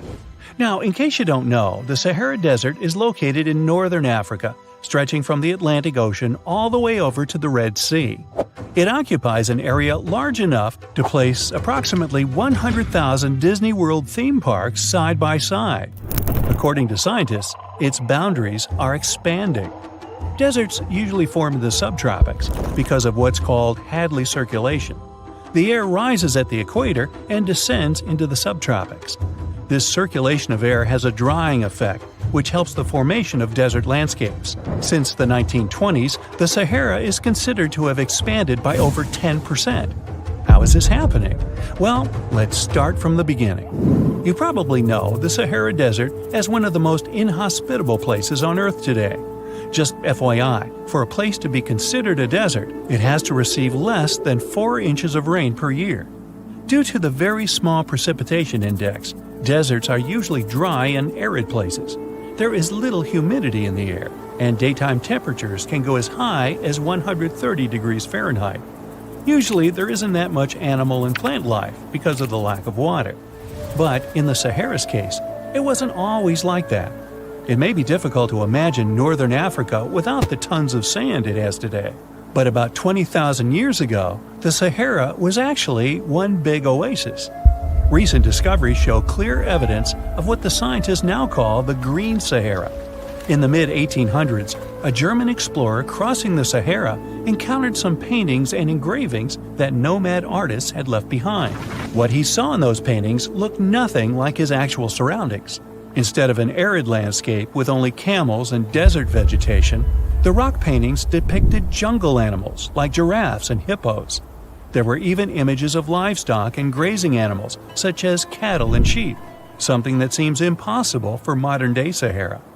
Artists usually draw what they see around them, so this finding really intrigued the German explorer. The drawings were so detailed that the artists must have had close contact with those animals. You can find this rock art spread out in the northern part of the African continent, from western Sahara to Saudi Arabia. Geologists soon took a keen interest in this and found the first clues to what this could mean. They have been able to confirm that, in fact, northern Africa was once much wetter. They found evidence from nearby deep-sea sediment off the coast of Mauritania. Sampled cores of underwater sand and mud, known as Saharan dust flux, showed geologists that, indeed, a green Sahara was possible. The more dust is blowing off of the desert and into the bottom of the ocean, the drier the climate in the region. The sediment cores show that there was much less dust, only half as much, coming off northern Africa during the humid period. This period has to do with Earth's natural cycles. Normally, the Earth rotates at a tilt of 23.5 degrees, but this angle is not consistent and changes over time. Earth's tilt is responsible for the amount of sunlight each hemisphere receives. It affects several ecosystem functions on the planet. During the time of the Green Sahara, the Earth received between 4 and 8% more sunlight than it does today. So when the Earth tilted about 20,000 years ago, the northern hemisphere received more direct sunlight, which affected humidity levels in the region. As the northern hemisphere got warmer, this affected monsoon activity, more specifically the West African monsoon. Monsoons are wind systems that affect a region's rainfall index and humidity levels. As a part of the globe gets warmer, it allows for more air to rise. It combines with the wind to draw moisture up into the atmosphere. Little by little, northern Africa also became wetter. The increased moisture made the Sahara so wet that there were actual bodies of water in the region. As vegetation grew, the plants held onto moisture better than bare sand could. There is evidence of natural basins throughout the Sahara and lakes so big they would fit all of the U.S.'s Great Lakes inside of them. Archaeologists uncovered evidence of vibrant societies in what are now arid areas. It looks like ancient cultures were able to take full advantage of the African humid period. According to researchers, the human population peaked across the Sahara about 9,000 years ago. There are traces of fireplaces, hunting tools, fishhooks, and even mounds of fish bones. Records show that there have been over 230 green periods over the span of 8 million years. Solar radiation is always changing due to natural orbital cycles. That's why Earth will most certainly see another green Sahara moment. It might be thousands of years from now, but it will happen. The same way the Sahara turns green, it turns yellow again. Let's put it like that. All it takes is a significant axial tilt and a few years of readjusting. However, another phenomenon is calling the attention of scientists now. Recent studies by the National Science Foundation from the University of Maryland show the Sahara has expanded 10% over the past 90 years. This phenomenon is called desertification, which literally means fertile land turning into desert land. The Sahara Desert is now advancing into the semi-arid region of Sahel. In 1950, this region was home to 31 million people. Today, its population is over 100 million people. This rapid population growth has largely contributed to the Sahara's expansion. Farmers that were once nomads began settling down. Land usage grew more intense, aiding in weakening the soil. The demand for food has caused an overcropping of the land, so even more of it is turning into the desert now. The study also shows that natural climate cycles can affect rainfall in the Sahara and the Sahel. Scientists affirm that all deserts fluctuate, not only the Sahara. A desert's boundary may expand in the dry winter and contract during the wetter summer. South of the Sahara lies the Chad Basin. It is a natural body of water that now serves as an indicator of the Sahara's expansion. The Chad Basin is located in the region where the Sahara is advancing southward. An atmospheric and ocean expert from the University of Maryland explains that rainfall has reduced greatly in the entire region. Due to reduced rainfalls, there is less water across the entire basin, and even Chad Lake is drying out. Just like the Sahara, the Atacama Desert in Chile, deemed the world's driest, is also expanding. It is located north of the city of Santiago, and its southern border is expanding toward the Chilean capital. Because the climate is getting drier and drier here, the city of Santiago risks turning into an arid or semi-arid region itself. The once fertile valleys of local rivers that lived on agriculture and livestock for many generations are losing their revenues as Chilean land is turning into a desert. Since 2010, Santiago has received only a third of its annual rainfall. Outside of the city, farmers are digging holes in search of blue gold, or simply put, water. The situation here is very similar to that of Sahel. Piece of itself, along with the needles. As soon as you throw this piece to the ground, it takes root and starts growing. The degree of danger is rising. The next monster from the desert is running toward us, and that is an ostrich. Many think these animals are cowards hiding their heads in the sand. You will most likely change your mind if you're unlucky enough to meet one. Usually, ostriches are not aggressive, but you should run if you come closer to their nest. On the other hand, you won't be able to do that because ostriches move at a speed of 43 miles per hour. You need a car to get away from them. They run and hit their enemy with their chests. There have been cases when ostriches attacked vans and caused significant damage to them. But the main danger these birds present is their powerful legs with sharp claws. They can deliver strong blows with them and even beat a prone opponent. So yes, if you see an ostrich in the distance, go the other way.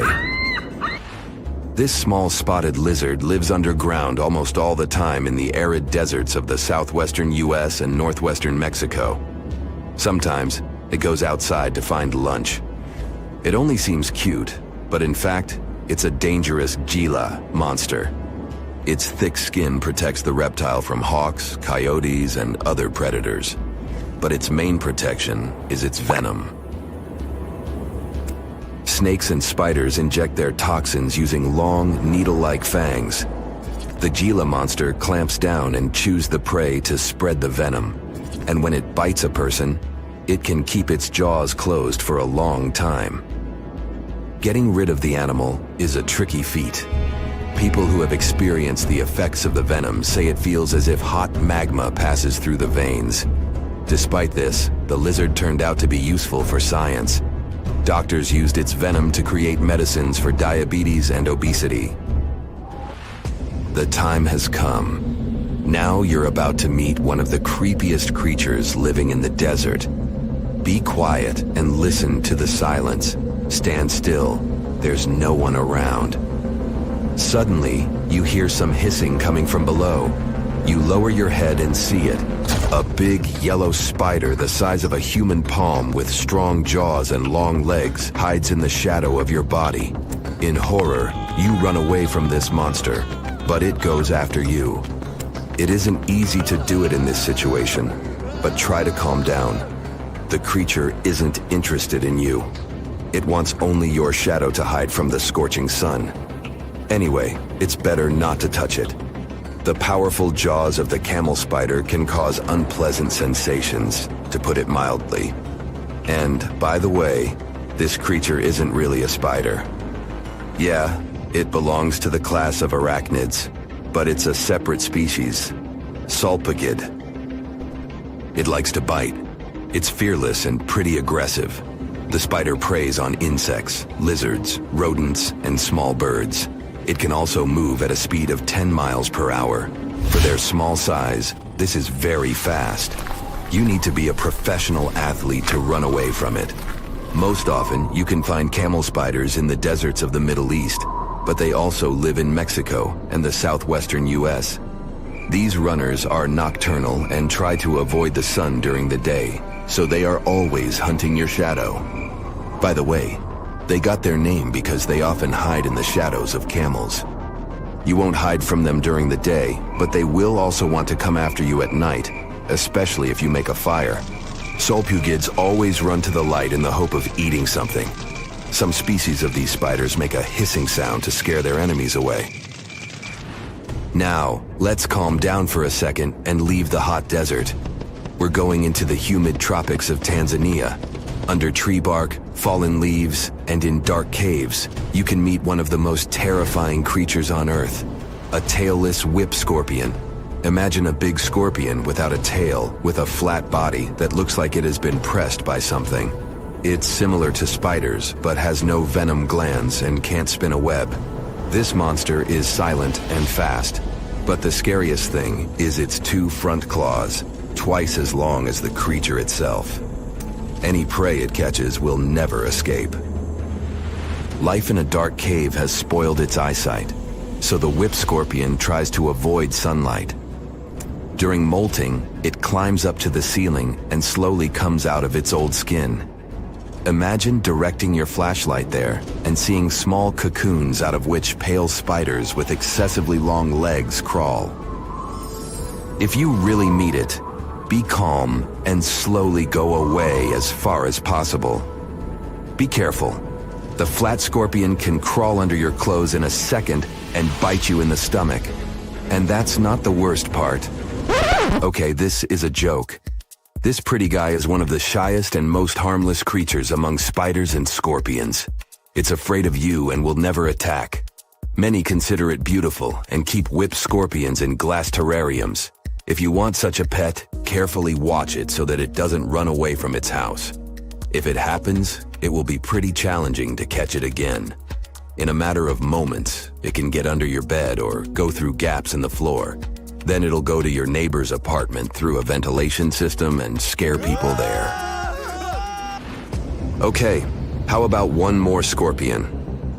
It's not as creepy as the other creatures in this video, but it's the most venomous scorpion in the USA. This is the Arizona bark scorpion. The problem is that you can see it in the desert, in your home, or in the yard. These dangerous venomous beasts crawl into rooms and often sting people. One time is enough to cause pain, similar to a bee sting. But someone with an allergy may experience paralysis, breathing problems, and other health issues. You plan to spend your summer vacation in Africa. The final destination is the Sahara Desert. It's located in northern Africa, stretching from the Atlantic Ocean to the Red Sea. You're excited to ride camels and learn about the region's rich cultures. You hop on an extensively long flight, and finally, you are here. You find yourself in the world's biggest hot desert. Can you believe it's 3 million square miles? You're ready for your first adventure after drinking liters of ice-cold water. The guide gives you a choice. You can spend 2 weeks visiting a collection of oases, or you can help them solve an ongoing local mystery. Deep into the desert, near this Algerian town, lies a mystery begging to be solved. A collection of huge, spotted circles in the sand. There are dozens of them, stretching for miles in a straight line. The circles were first identified via Google Earth images several years ago. People have debated them for years, but no one seems to know the answer. The strange thing is that they are so many miles away from any towns, roads, or human activity. The quickest way to discover the truth behind the circles is asking questions. You grab your notebook and set out to talk to locals. Everyone is helpful in this scenario: geographers, anthropologists, elders, and historians. The first person you talk to is a map expert. You need to understand if those circles were authentic or a satellite glitch. You end up interviewing the people who take Google Earth satellite pictures. The circles are really there. They appear in multiple pictures from many years. Then, let's understand why they are there in the first place. After 2 days of interviews, you have your first lead. The circles could be the result of oil activity. Experts explained why this would make sense. Algeria is a rich area for natural resources, so this would be a sensible guess. Usually, to find out if there is anything worth extracting, companies would undertake seismic surveys. Seismic surveys are a way of analyzing the Earth's surface by sending shock waves into the ground. Depending on how these waves bounce back, you'll know what is located there. A special vehicle could have marked the soil that way. So, did we unravel the mystery? Not quite so. As you know, the Sahara Desert is one of the driest areas on the planet. The average high temperatures in summer are over 104 degrees Fahrenheit. To survive there, people need to find ways of accessing water. So, these circles could be a kind of ruin or leftovers from ancient water wells. Again, I'd say this is a sensible guess. Ready for some fact-checking? Some anthropologists agree that these circles could be ancient Foggaras. Foggara is the name of a 2,500-year-old style of irrigation system, usually found in northern Africa. It is also known as a qanat in other places in northern Africa. Locals would dig a deep well at an elevated point, deep enough to tap into underground water. They would then dig parallel shafts at regular distances. Then they would dig an underground channel that connected the city to the well. Solely with the help of gravity, water would run from the well to the city. This traditional technology provided water for crops, livestock, and humans. Now, let's say these wells made human-made oases possible. Even the closest municipality name was an indication that this could be true. The name Foggaret Esaoya is actually named after Foggaras, these ancient wells. Now, this lead was proving to be very accurate. You decide to travel over there to see for yourself. You take a local bus, sit back, and enjoy the ride. The landscape in northern Algeria is filled with ancient-looking towns. You even see ruins of wells along the way, on the outskirts of smaller cities. Opening Google's satellite images, you can see the qanat's markings on the ground, a series of holes running down several miles. But as soon as you arrive, you find out you were wrong. Dale Lightfoot, one of the world's leading experts on qanats, said that the circles were definitely not qanats. Even the satellite images confirm this difference. Uh-oh, we were so close! Apparently, qanats or foggaras would not run down a straight line. They wouldn't be shaped like circles. Another clue that this wasn't the case was that there were no towns at the end. The circles were really far away from any human activity, and kayaks were explicitly built to provide water for human settlements. Well, it sure was a good try. You almost gave up on this mystery when you decided to take one more field trip. It was days of preparation, pick up cars, food, equipment, all so that the mystery of the Sahara Circles could be unraveled. On the first day, you drove over 99 miles into the desert. You were always curious to see what this part of the world looked like. Over there, you see nothing but mustard yellow dunes. The night sky is pretty decent though. You can see the entire Milky Way with your own eyes. You set up camp and sleep under a canopy of stars. The next day, tension grows. There's no cell reception. Oh dear. But thankfully, you added the coordinates of the circles to your Google map. And surprise, the offline mode works out there. You follow the coordinates, but it leads you astray. You start to get nervous, thinking this was all in vain. But you and the team get into the car and drive a few more miles past the coordinates on your phone. After a very bumpy ride, you can't believe your eyes. There it is, an enormous crater dug on the sand, surrounded by 12 smaller holes. From up high, it looks like a clock, without the pointers, of course. On the ground, they're very faint, so faint you almost miss them. Searching the area, you notice all the holes had something similar: metal wires, thin wires that you can pull from the ground. They're buried deep, so you start digging. An object starts to reveal itself. Uh-oh, it looks like old dynamite. This certainly surprises you. Better stop digging to avoid any accidents. At the end of the survey, you feel satisfied, but still curious. What could all this dynamite mean? And who put it there? What comes next is the turning point of your adventure. Walking back to the car, you see something shining on the ground. You approach the item with curiosity. It's round and rusty and looks like a sardine can. What's that doing here? Could this give you more clues about the circle's mystery? Just in case, you pick it up and put it in the car. Back in the city, the puzzle pieces start to reveal the story behind the Sahara Circles. You bring photos and the sardine can and show them to local experts. They analyze your material and give you an intriguing verdict. As it turns out, guess number 1 was the closest one to the truth. So, what happened to the first guess? Why do we need to keep digging deeper? Well, because it was only half right. The Sahara Circles are not a historical footprint of seismic surveying. Back when the circles were made, this technology didn't even exist. But they sure are related to oil exploration. The dynamite-filled holes were an old method for oil searching.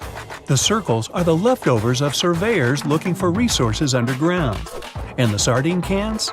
Well, they were left by the workers who held explosion works. You gotta eat, right? According to the model of the can, this happened more or less around the 1950s and 1960s. So these circles aren't even that ancient. More like modern ones, if you ask me. Well. Hope you are glad you tagged along and helped unravel this mystery. See you in the next mystery-solving adventure. Hey, we landed on the moon. We sailed around the world. Romeo met Juliet. Hey, it's hard to imagine that there are creatures out there who saw it all happen. Immortal animals. Well, almost. Glass sponges are weird little creatures that sit in one place for thousands of years. From their favorite spot under the sea, they witnessed the first Europeans crossing over to the Americas. They can live up to 15,000 years. And what's even cooler is that they can control their aging process, speed it up or slow it down. They have a glass-like exoskeleton for protection. Lobsters can grow back a limb if they lose it, and they're basically immortal. They produce an unlimited number of enzymes that keeps their DNA young forever. And they just keep on growing. That means they outgrow their own shells.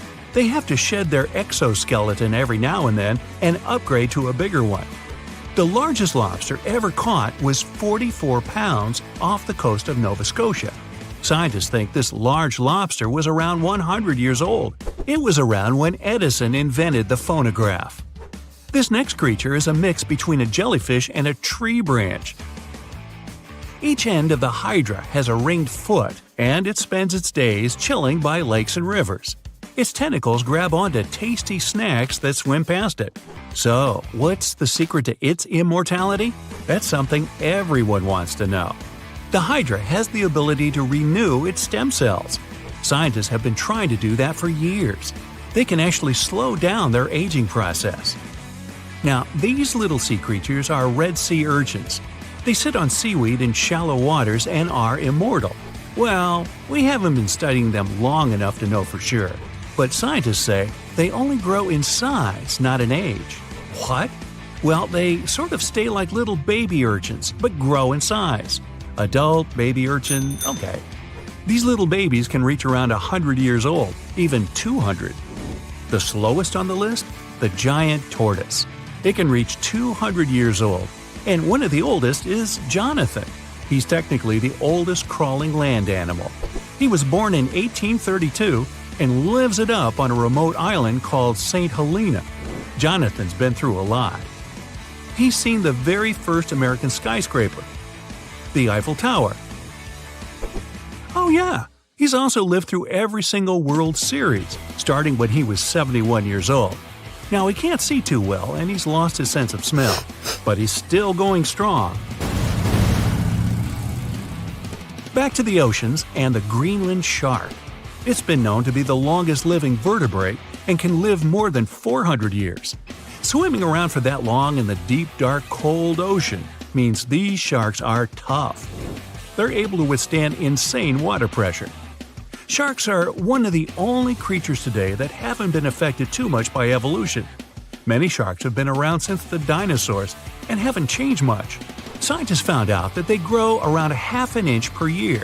So, with a little bit of quick math, they can easily find out the age of these tough sharks. Imagine seeing a shark that's older than the USA. This next creature is probably the most durable, indestructible, and cutest on the list. It's called a tardigrade, but scientists nickname it water bear because I guess it looks like one. But it's not exactly bear size. It has 8 legs and hands with a strange little nose. And these bizarre microscopic creatures are indestructible. They're known to live in the most extreme places on the planet. They're fine with temperatures as high as 300 and as low as minus 330. Volcanoes, frozen desert nights, they can even handle radiation and massive amounts of pressure in the deepest parts of the ocean. They can even survive the vacuum in space. No tiny little spacesuit or anything. Yeah, that would be cute enough. So far, they've survived 10 days on the outside of a spaceship, but they could probably do longer. Tardigrades might be able to outlive humans if there's some sort of worldwide catastrophe. Microscopic organisms in charge of the planet. Wonder what that would look like. Whether it's all the volcanoes erupting at once, or another ice age, or even another pesky asteroid. Tardigrades probably wouldn't even notice. Scientists are studying them to see if they can help us with some next-level biotech. Now, just for fun, here's the mayfly. This poor little insect doesn't even make it past 24 hours on average. Females and males can make it to a whopping 2 days old. Talk about living in the moment. These little flies grow in swarms and are known to have one of the shortest lifespans of any creature. But as a species, well, they've been around for hundreds of millions of years. Jellyfish have discovered the fountain of youth, and surprise, surprise, it's been inside them all along. Not inspirational poster style, but literally, it's always been inside them. Jellyfish are able to reverse their aging process whenever they want. Imagine you're swimming along and then you think to yourself, gee, I kind of want to be 8 again. And poof, there you are. Who wouldn't want to go back to being 8? That's how jellyfish stay young and live stress-free. These brainless and boneless creatures can turn the clock back anytime they want, as long as no one bothers them. They're super chill, just floating in whatever direction the current takes them. Like, go with the flow? This creature looks like something right out of a sci-fi movie, and you could say it has sort of alien features. The giant weta outweighs a mouse and is considered one of the biggest insects out there. You find these big bugs in New Zealand. While jellyfish can reverse their aging process, Some members of the Weta family can come back to life. Talk about superpowers. If they get completely frozen, they start to make special proteins that stop their organs from getting ruined. After whatever amount of time they're frozen, they can be thawed out and brought back to life, like nothing ever happened. In fact, the giant Weta has ears on its knees in its front legs. And because it can resurrect, it's also called the zombie bug. Planaria are flatworms that are unique. Apart from being practically immortal, they're the ultimate regeneration machines for lost body parts. If you take one of them and divide its body into 10 parts, you'll end up with 10 new planaria. You keep dividing them up, they'll keep multiplying, even though they're usually less than an inch long. Imagine if we could figure out how to do that. Would that be a way for us to live forever? Or would we end up with a totally crazy world with copies of everyone walking around? How about the world's fastest relay team, 4 identical Usain Bolts? Now, clams have been around for a really long time. Scientists have discovered that they can live up to 400 years old. These little shelled creatures are the ones that create those shiny little pearls everyone loves. A clam will go into action mode when a parasite gets inside. The clam tries to cover the parasite with a bunch of special chemicals, the same ones it uses to make the inside of its shell. That's when the magic starts to happen. When these chemicals harden up, they make a shiny, glossy pearl. The more chemicals, the bigger the pearl. Now, this long, slippery-looking creature lives deep in the caves of Europe. The olm can live up to be 100 years old. It spends its days hunting for little insects, snails, and crabs with its tiny front arms and wriggling snake-like body. Its skin is so pale that some locals even call it the human fish. Hey, wait a minute. The olm is almost blind, but it can still detect light. It just mostly does it through its skin. Like other blind animals, it has a supercharged sense of hearing and smell.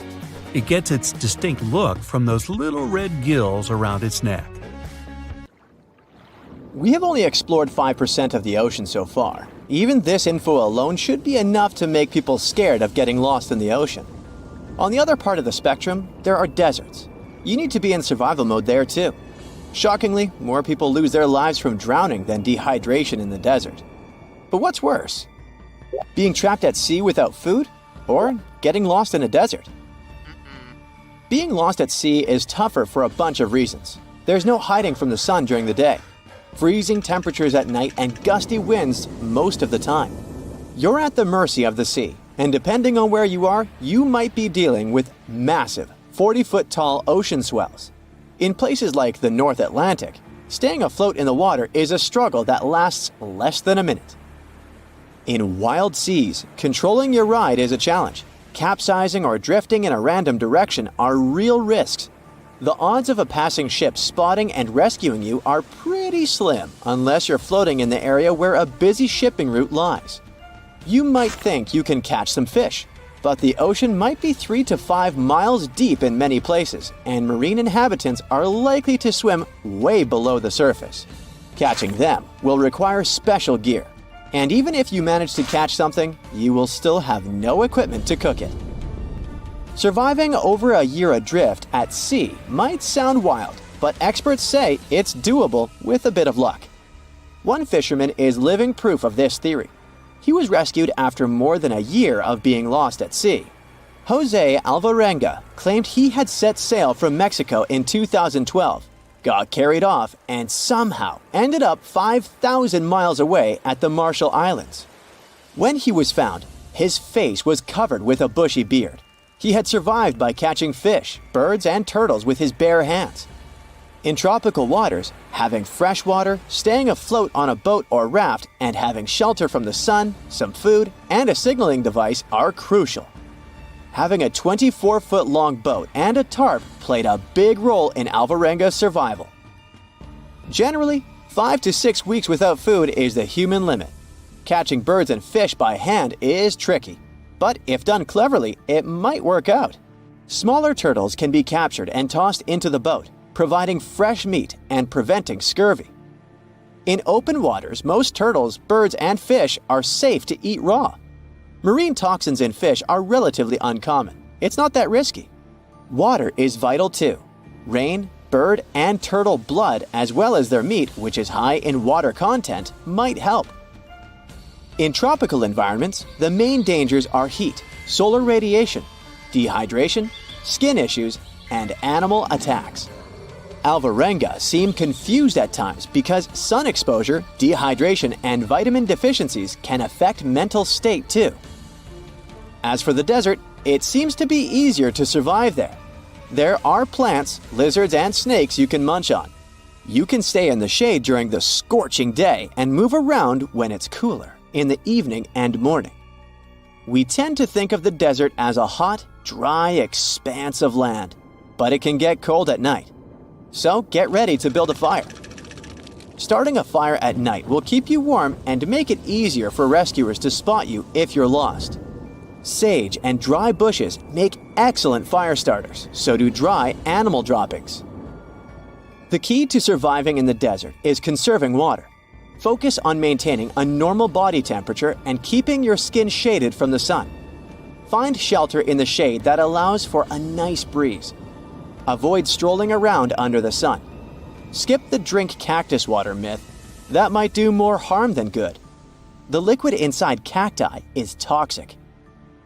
Even if exhaustion tempts you to lie down, steer clear of the ground if you can.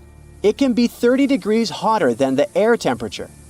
If you have your car with you, take out the seats and put them on the ground in the shade. Try to figure out what can serve as a decent seat. Aim to keep at least 1.5 feet between you and the ground. Shedding clothes might seem like a good idea when the sun is blazing, but it's risky. Exposing your skin to the sun will lead to sunburn and speed up dehydration. Instead, cover up as much of your body as you can and stay away from direct sunlight. One of the major dangers in the desert is flash floods. Ditches, arroyos, and canyons can fill up with water quickly, catching you off guard. Remember, more people have lost their lives from drowning than dehydration in the desert. Stick to high ground and avoid areas that could spell disaster during a heavy downpour. In northern Africa, you can take part in the Marathon des Sables. It's a grueling run that's more than 6 times longer than a regular marathon, and it all happens in the heart of the desert.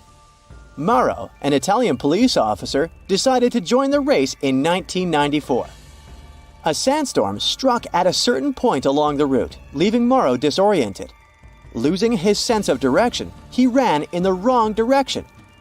He covered several dozen miles before realizing the gravity of his situation. Eventually, he sought refuge in an abandoned shrine in the middle of nowhere. Survival mode kicked in. He summoned the strength for one last dash through the desert, hoping to find help. After being lost for a whole week, he finally stumbled upon an oasis with a little water puddle. But his throat and mouth were so swollen from dehydration that he couldn't swallow much of the water. He was just lying there next to the puddle, taking tiny sips throughout the day. The next morning, he managed to fill up his water container and kept on walking. Later, he spotted some fresh goat marks, and that got his attention. Along the trail, he found human footprints. It turned out to be a young girl who was taking care of the goats. When Mauro sprinted towards her, desperately asking for help, he freaked her out at first, but then he finally got rescued. And now let's talk about surviving on a deserted island. There, you have more chances than in the ocean or desert. You can boost your luck by following these steps. Look for freshwater sources, such as streams, waterfalls, or rain. If the place is dry, create a solar still by digging a hole, placing a container inside, and covering it with plastic. Collect rainwater and boil it before drinking. Avoid salt water from the ocean. The next step is to get food. Try to eat only familiar fruits like coconuts and bananas, and avoid unknown berries. Seaweed will also do you good. It's possible to prevent scurvy by munching on fresh citrus fruits like lemons and oranges. You can get protein from fish, mollusks, and small animals. Sharpen sticks to hunt for fish or birds. Be careful with bigger game and go for slower insects if needed. Cook shellfish thoroughly. Before eating unfamiliar fruits, rub them on your skin and lip to check for adverse reactions. Avoid fruits with a peach or almond smell, as they might be poisonous. Don't waste anything, even if you have extra. Store excess food and water and stick to a plan. I hope you'll never find yourself in this situation. Nelson Neddy survived 5 days on a deserted island near Rio de Janeiro. He got caught in a wave while checking out the view from the rocks near Grumari Beach and ended up on Palmas Island.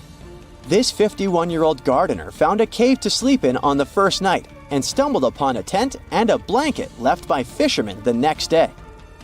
As the days went by, Mr. Neddy got desperate and started drinking seawater.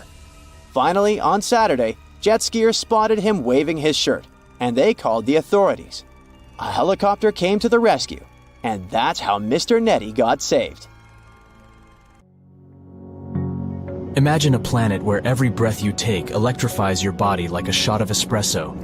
The sky above you is an intense shade of blue, while colossal trees stretch towards the heavens, their vibrant green leaves growing at an astonishing rate. Daily exercise becomes a thrill like no other. With the abundance of oxygen, you become a supercharged version of yourself. Running feels effortless as you dart across the landscape, lifting weights that would normally seem impossible. It's as if the world itself is infused with a surge of energy. Everything is moving faster. The wildlife surrounding you is equally affected by this oxygen overload. Animals roam the land in majestic proportions. Their massive frames are propelled by speed and agility. Picture yourself in a pulse-pounding chase with an oxygen-charged cheetah, racing against a predator that could put a Ferrari to shame. Now you may wonder how such a wild scenario could ever be possible. Well, let's see. Oxygen is the powerful fuel that keeps life going. It makes up about 21% of the air we breathe, and every breath we take delivers these tiny molecules to our cells, giving them the energy they need to thrive.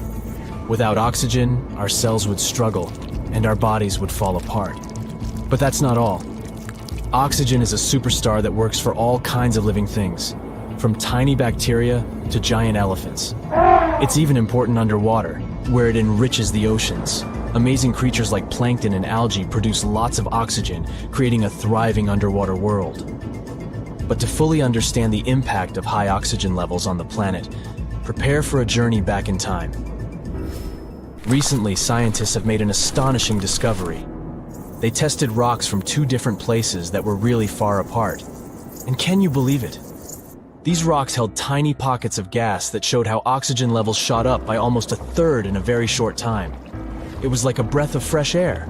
So they studied these rocks and found that oxygen levels back then were much higher. Imagine lush landscapes, towering forests, and gigantic swamps that stretched as far as you could see. During the Carboniferous period, oxygen ruled the atmosphere at an impressive 20%, just like today. But over the next 50 million years, its levels shot up to a crazy 35%. Can you imagine what that did? As oxygen surged, something incredible happened. Huge forests grew all over the land, creating a breathtaking green world. And massive swamps took over low-lying areas, making the landscape look surreal and otherworldly. At the same time, carbon dioxide levels dropped. Normally, when things break down, microbes release carbon dioxide into the air. This gas acts like a warm blanket, trapping the sun's heat and raising temperatures. But in the mysterious swamps where these giant plants were buried, the microbes couldn't do their job.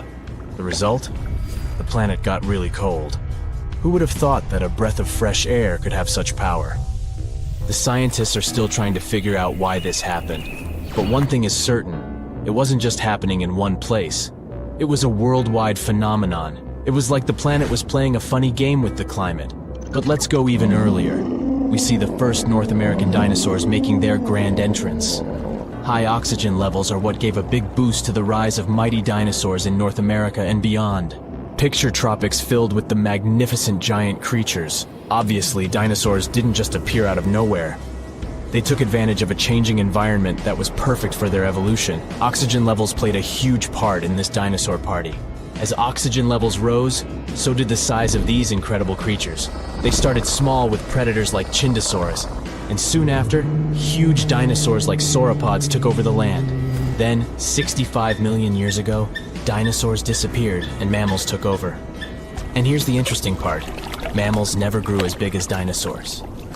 So what's the explanation for this? Mammals, and humans are mammals too, by the way, are special because we can regulate our body temperature. But that comes at a cost. We need a lot of energy to stay warm compared to reptiles and dinosaurs. Dinosaurs didn't bother with temperature control, so they could focus on growing big. The biggest dinosaurs were 10 times larger than the largest mammals. It's like a game of anything you can do, I can do 10 times bigger. Dinosaurs might have had similar limitations with their sizes, but those were much less strict. Before the dinosaurs' extinction, mammals were very small. Many mammal species disappeared along with the dinosaurs. But survivors took advantage of the open ecosystem and rapidly diversified into various body sizes. However, after 42 million years of growth, mammals reached a size plateau. This happened on all continents, most likely because of the temperature and land area. Colder environments allowed mammals to grow larger. Balancing body size and heat became challenging. Land area also played a role in sustaining big populations. But making animals bigger isn't the only thing high oxygen can do. This humble gas is a true jack of all trades. It also acts as our loyal bodyguard, protecting us from harmful UV rays and other dangers from space. Without oxygen, we would be defenseless against space threats. Oxygen also has a fascinating role in shaping the weather.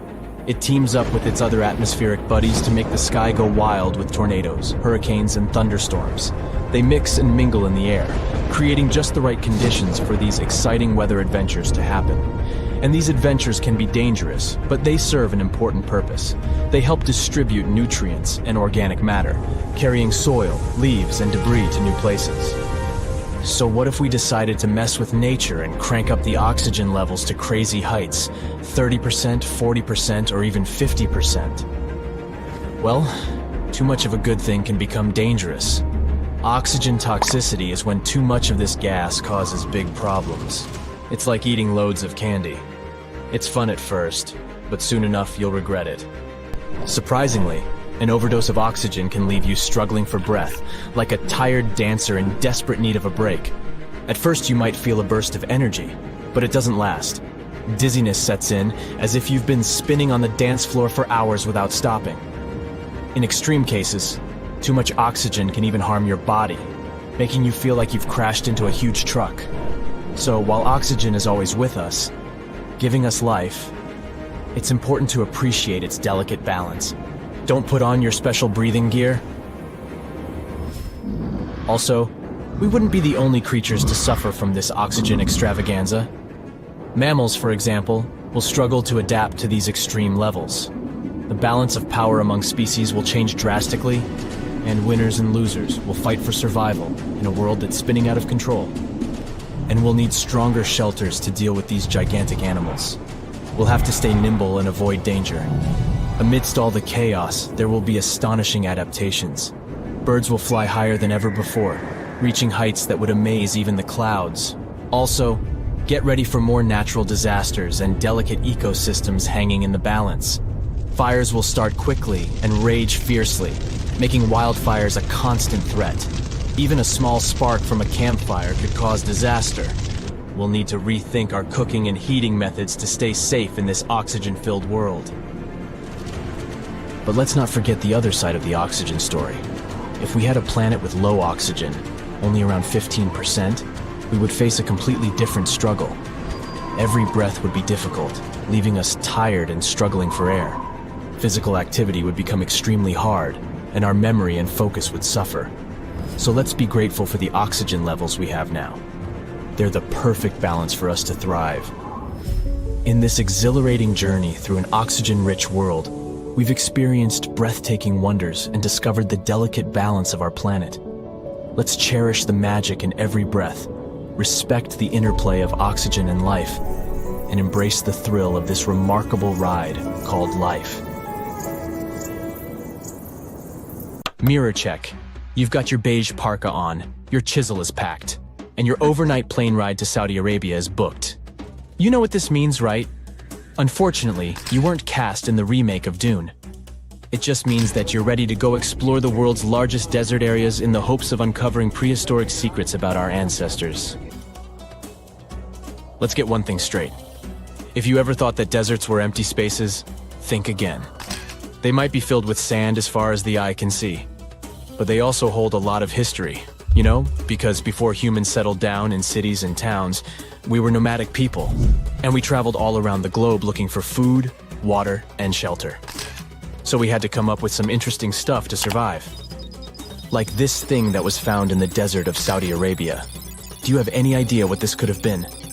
Over many years, scientists have discussed the origins and use of huge structures such as these ones.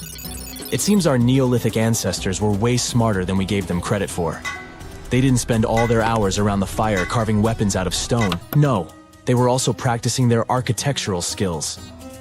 These huge stone structures are called desert kites, because if you look at them from a distance, well, they sort of look like kites. Archaeologists have arrived at the consensus that these kites were used to lure animals in. This way, it would make it easier for our ancestors to guarantee their week's food. But that's not all. Take a look at these monolithic structures right here. They show us that our ancestors probably drew on rocks, the blueprint of what they were going to build on the ground. Just like modern-day architects, desert kites could be miles long, so they drew out a plan before actually building them. The most surprising feature of all is that these kites were built even before things such as Stonehenge. We're talking around 7,000 to 9,000 years ago. Over the last decade, scientists have been able to identify over 6,000 desert kites spread across the Middle East and West and Central Asia. If you don't think this huge, try building something this large without the help of any drones. It looks like a pretty difficult feat to me. And apparently, Saudi Arabia's desert is filled with more amazing things. Scientists have found mysterious stone structures that are older than the pyramids of Giza in Egypt. So of course, you can't wait to go check that out. Can we all agree that carrying around heavy rocks to build a pyramid without the help of modern technology sounds absurd? I mean, how on earth did they do it? Now imagine turning back the clock about 2,000 years into the past and finding humans that built similar gigantic structures in isolated areas. Take a look at these so-called mustaddles. They are rectangular structures built from piled-up stones, found over 77,000 square miles. Some archaeologists believe that these monuments were used for ritualistic purposes, maybe processions of some kind, where people would walk from one end of the plateau to the other. I'd be down for that. Now let's move on to another deserted area. We're entering the world-famous Sahara Desert landscape. Isn't it beautiful? Here, you're about to unravel an ancient mystery, something that took years for researchers to solve. Fun fact, the Sahara Desert is the world's largest hot desert. It spans over 3 million square miles, which would be like putting 1,000 times the country of Hawaii next to each other. We say it's the largest hot desert because the world's largest desert area is Antarctica. But we all know temperatures over there are freezing, not the typical image of when we think of a desert. Deep into the desert, near the Algerian town of Foggaras at Zua, something strange was found. For decades, these tiny dots appeared on images of Google Earth, but nobody could explain what they were. Some scientists were sure that these circles are the result of oil activity in the region. Others guessed that these were ancient Foggaras or ancient water wells. There are dozens of them, stretching for miles and miles in a straight line. The strange thing is that they are always far away from any town, road, or human activity in general. So what was or is their purpose? If you had to take a guess, what would you say? Remember we talked about how our ancestors had to be creative in order to survive in the desert? Let's try to walk in their shoes for a minute. Imagine you're a nomadic hunter-gatherer living in a desert area. You spend your days basking in the hot sun, trying to count all the grains of sand around you. But you also need to eat and drink water. But how on earth do you get water in a desert? Sure, you can hope to keep running into oasis every week or so, but that seems a bit risky, doesn't it? That's why North African people invented the so-called Foggaras. The Foggaras are a 2,500-year-old irrigation system. Locals would dig deep wells in elevated areas, wells deep enough to tap into underground water. Then, they would dig parallel shafts at regular distances. This way, the water would flow from the main well down into all the shafts and irrigate entire areas. Travelers could stop by the shafts and quench their thirst. They could also raise livestock and tend to crops. Pretty clever, huh? As much as these holes did look like Foggaras, a little bit of research would show you that they're not. You see, these shafts were built in a line, and not in a circular shape like the ones we're looking at now. So maybe it has something to do with the second option? Maybe these desert holes were related to oil activity in the region? Let's have a look at the holes up close and personal. From Google Earth, they don't seem that big, but in real life, they are huge craters. The tip to uncovering what they are is hidden beneath the sand. If you were one of the researchers originally uncovering the truth behind this mystery, you would have found something unique hidden in the sand. Old dynamites and vintage sardine cans. Putting the pieces of the puzzle together, scientists found that these sardine cans were a model from the 1950s and 1960s. It seems that entire teams from that decade would camp out while they surveyed the area for oil. And what about the dynamites? These were used for seismic surveying.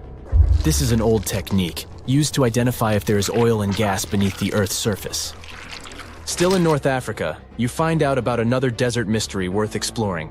Near the city of Tiaret, southwest of Algeria's capital, one runs into 13 peculiar monuments. These structures are also called jedars, and yes, I am aware of how much that may sound like a Star Wars reference. They are pyramid-like in their shapes, and as far as scientists know, they were used as final resting places for the people who lived in the region. Can you guess who these were? Most likely the Berber nomads. And since we're talking about ancient stuff, they were probably built between the 4th and 7th centuries CE. Once scientists began to explore the insides of these monuments, they found they were pretty big inside. They found large underground vaults, chambers, and labyrinth-like corridors that gave way to over 20 compartments. It could take you up to 2 hours to walk around in them, and apparently our ancestors also used its walls to depict images of animals and hunting scenes. There's no definite proof of what these jedars were used for, though. This is so neat, huh? I'm sure that our world's desert is filled with many more mysterious things for us to unravel. I guess I'll see you next time so that we can continue our explorations. The legend goes that a dwarf named Fafnir was famous for his strength and courage. Because of his qualities, he was tasked with protecting their kingdom. Dwarves were known to gather a lot of wealth, so a bit of added security was a must. I mean, they lived in a house made from gold and precious gems. But Fafnir also had another special talent. He was able to shapeshift. Tricked by Loki, the Norse spirit of mischief, Fafnir was taken over by his greed and the shine of his father's treasure. He decided he did not want to share any of it, not even with his father or his brothers. He stole it and ran away all by himself to a place he'd be hard to find, the middle of the desert. To protect his wealth, Fafnir transformed into a huge dragon. His new appearance looked like a huge snake, powerful and scary. His magical powers did not end there, though. Because the dragon couldn't fly, he also spread poison all around his new home, so no one had a chance to survive if they wanted to take his gold away. Fafnir was soon defeated by a young hero named Sigurd. The legend of Fafnir tries to explain why family is more important than greed. It also shows the many magical powers dragons possess. But the most interesting part is that it's quite a good example of how dragons came to be in our tales.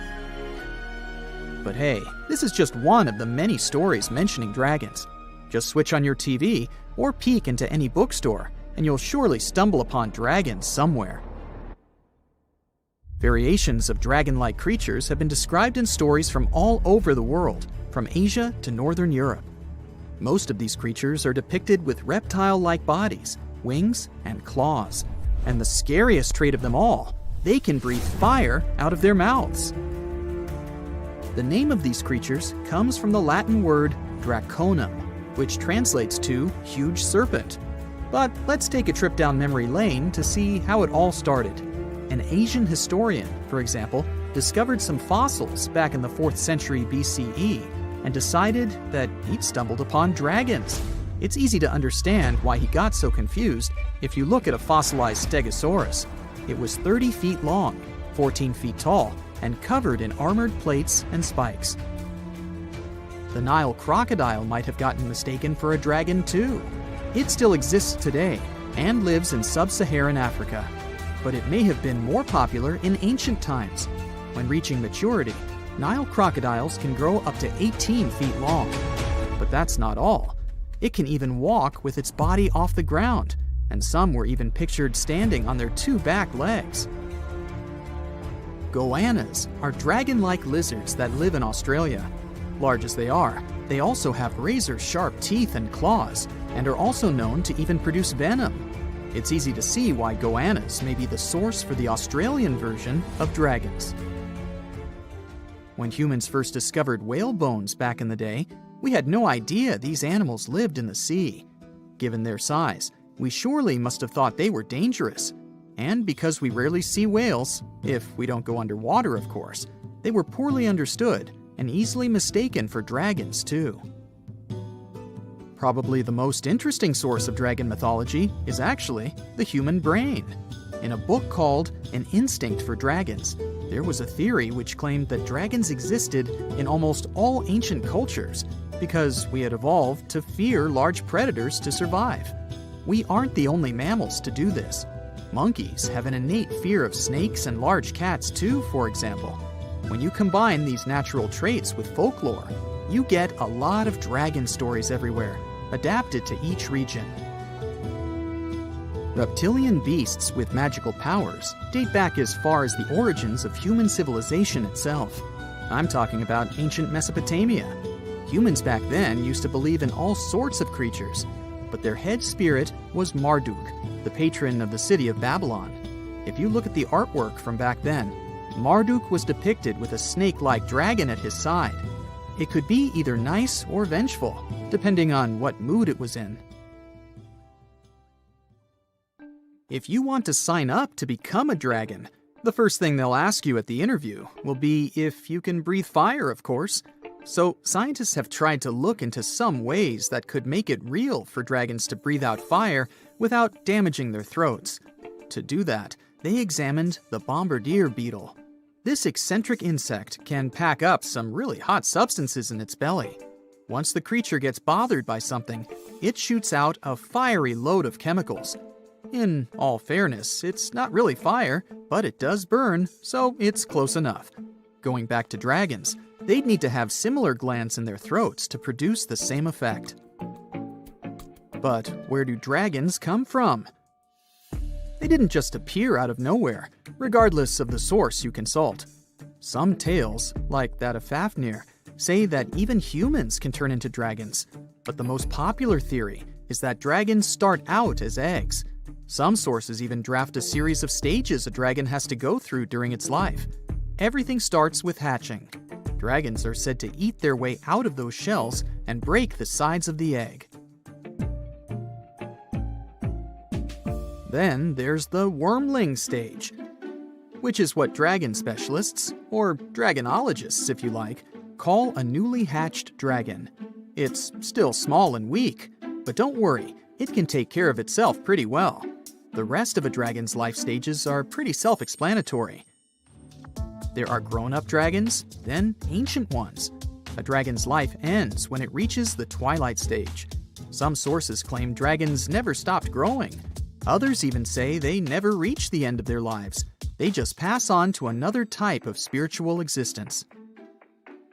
Dragons are known to be the symbol of a lot of different things, but that all depends on their origin.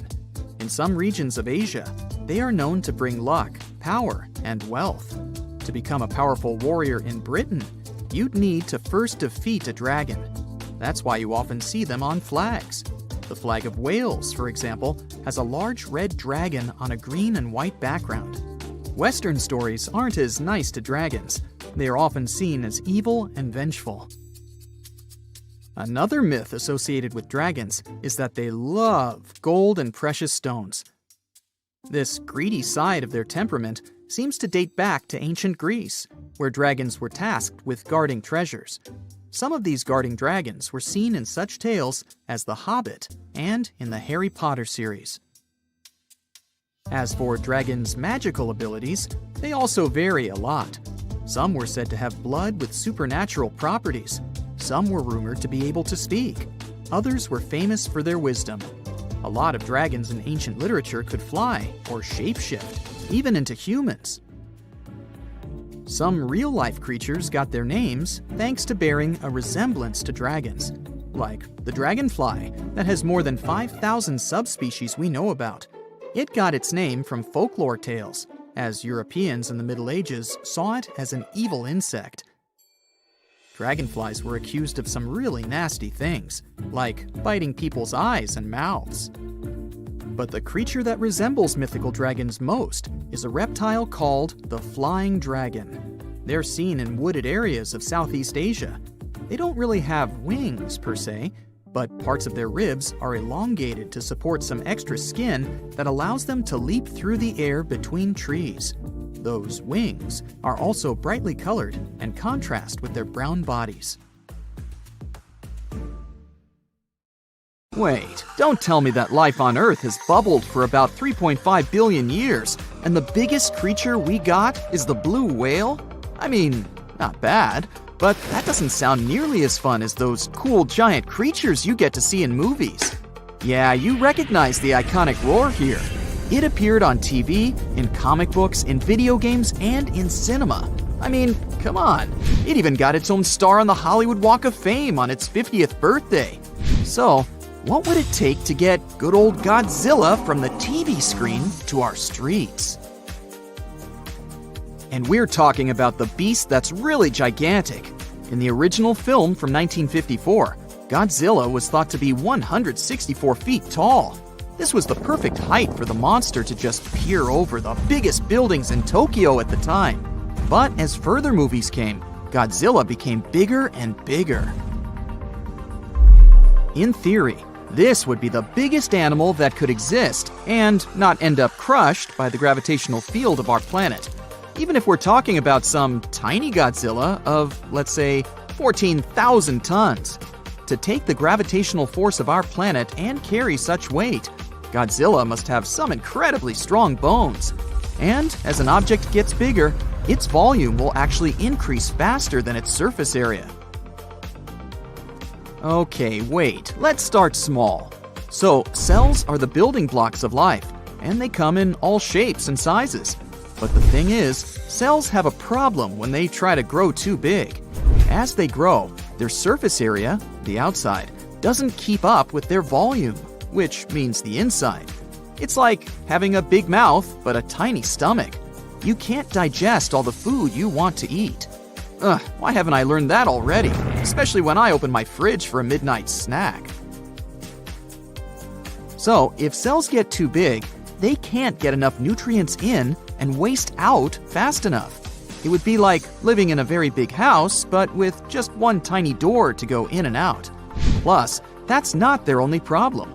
Cells also need to be able to divide and replicate, and this task gets tricky as they get bigger.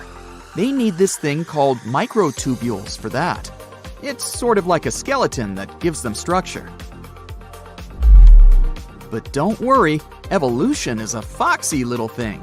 There are some cells out there, like a specific type of invasive algae, that have found ways to break the rules and get really big. And they don't even need to divide to do that. This algae could pass as an aquatic fern that has fronds up to 31 inches long. But what you're looking at is just one big cell. It has multiple nuclei, though, which are like the control centers of cells. Plus, there are even some bacteria that are living in a symbiotic relationship with the organism, which means they help each other out when necessary. It's like having a bunch of different rooms inside one big house, with some roommates living there that help around from time to time.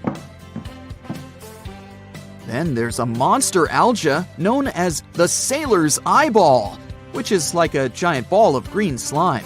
It can grow up to 2 inches in diameter, but is also considered to be just a single cell.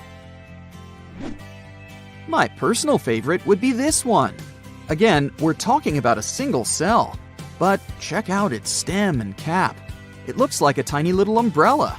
It can grow up to 4 inches tall, which is definitely not bad for a single cell. Most cells are too small to see with the naked eye, but these fellas don't hesitate to break the rules. Now, when it comes to animals getting really big, there's a limit to their size. It's like trying to build a really tall tower. Eventually, it'll become too heavy and the base won't be able to support the weight anymore. Similarly, when an animal gets really big, its bones and muscles have to evolve to support all that weight, and it becomes more and more difficult to do so. In one of the movies, Godzilla was 390 feet tall. At that size, it would be really difficult for its heart to pump blood to its brain. And if it was a reptile, Godzilla would need to spend all of its time lying in the sun to stay warm. So we'd have to hide in the shadows, hoping some bigger animals that live in warm areas could keep it full. If Godzilla was a mammal, though, it would generate too much body heat and end up cooking itself. The biggest land animals we know of were sauropods, a type of dinosaur with a really long neck and tail. They could grow up to 131 feet long and weigh up to 70 tons, which could be as heavy as 10 elephants. Evolution was pretty efficient when it had to come up with its body plan. Sauropods ate plants. They had a smart way of eating that allowed them to stay in one spot and still find enough food. They could move their long necks around to reach plants, so they didn't have to walk around too much or waste too much energy. Yeah, my kind of folks. That's impressive, but let's get realistic. Not many giant animals are happy to eat salad for dinner. If you had a giant beast such as Godzilla, you can expect it to go after its prey. And that becomes too hard for its body to support all that weight and perform all the necessary activities. The largest meat-eating dinosaurs were still pretty big, but not as big as the sauropods. The biggest one we know of is a fella called Spinosaurus, which was about 50 feet long. It managed to survive by eating fish and some other creatures that lived in the water. It would be so cool to have Godzilla in real life, if you have some safe basement where it won't find you, of course. But it's not likely some animal could really get bigger than our beloved sauropod. At least, not without running into some serious physical limitations. And have you ever wondered how big a plant could get? It turns out some trees have already reached amazing heights, such as the General Sherman, the largest living tree on the planet. It's more than 275 feet tall and has nearly 53,000 cubic feet of wood. It's gigantic, but still a little bit smaller than the Lindsay Creek French tree, the biggest tree ever recorded. It was a coast redwood 390 feet tall and had a volume of more than 90,000 cubic feet, which is as big as some skyscrapers. But it ain't easy for plants to get big either. When they're tall, it's tricky for them to get water from the roots to the leaves. Redwoods have a couple of tricks up their sleeves, though. For example, they absorb moisture from fog through their leaves. Plus, they have a wide base that gives them more support. If we want to build taller buildings, we also need to think about the challenges plants face, like how to build a good base that will support the structure and transport water and nutrients.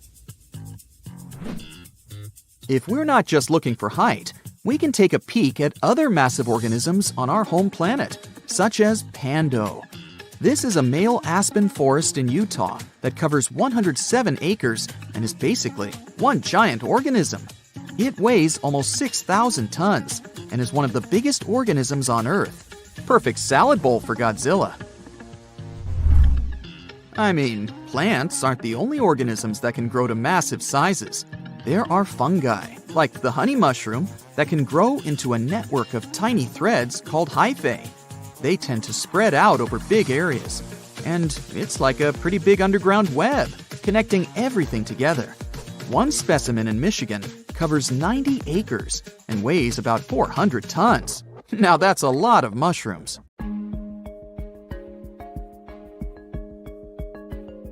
Welcome to Starbuck Island in the middle of the Pacific near French Polynesia. Even if the name brings to mind a strong coffee smell, you will find no frappuccino there. The island is uninhabited.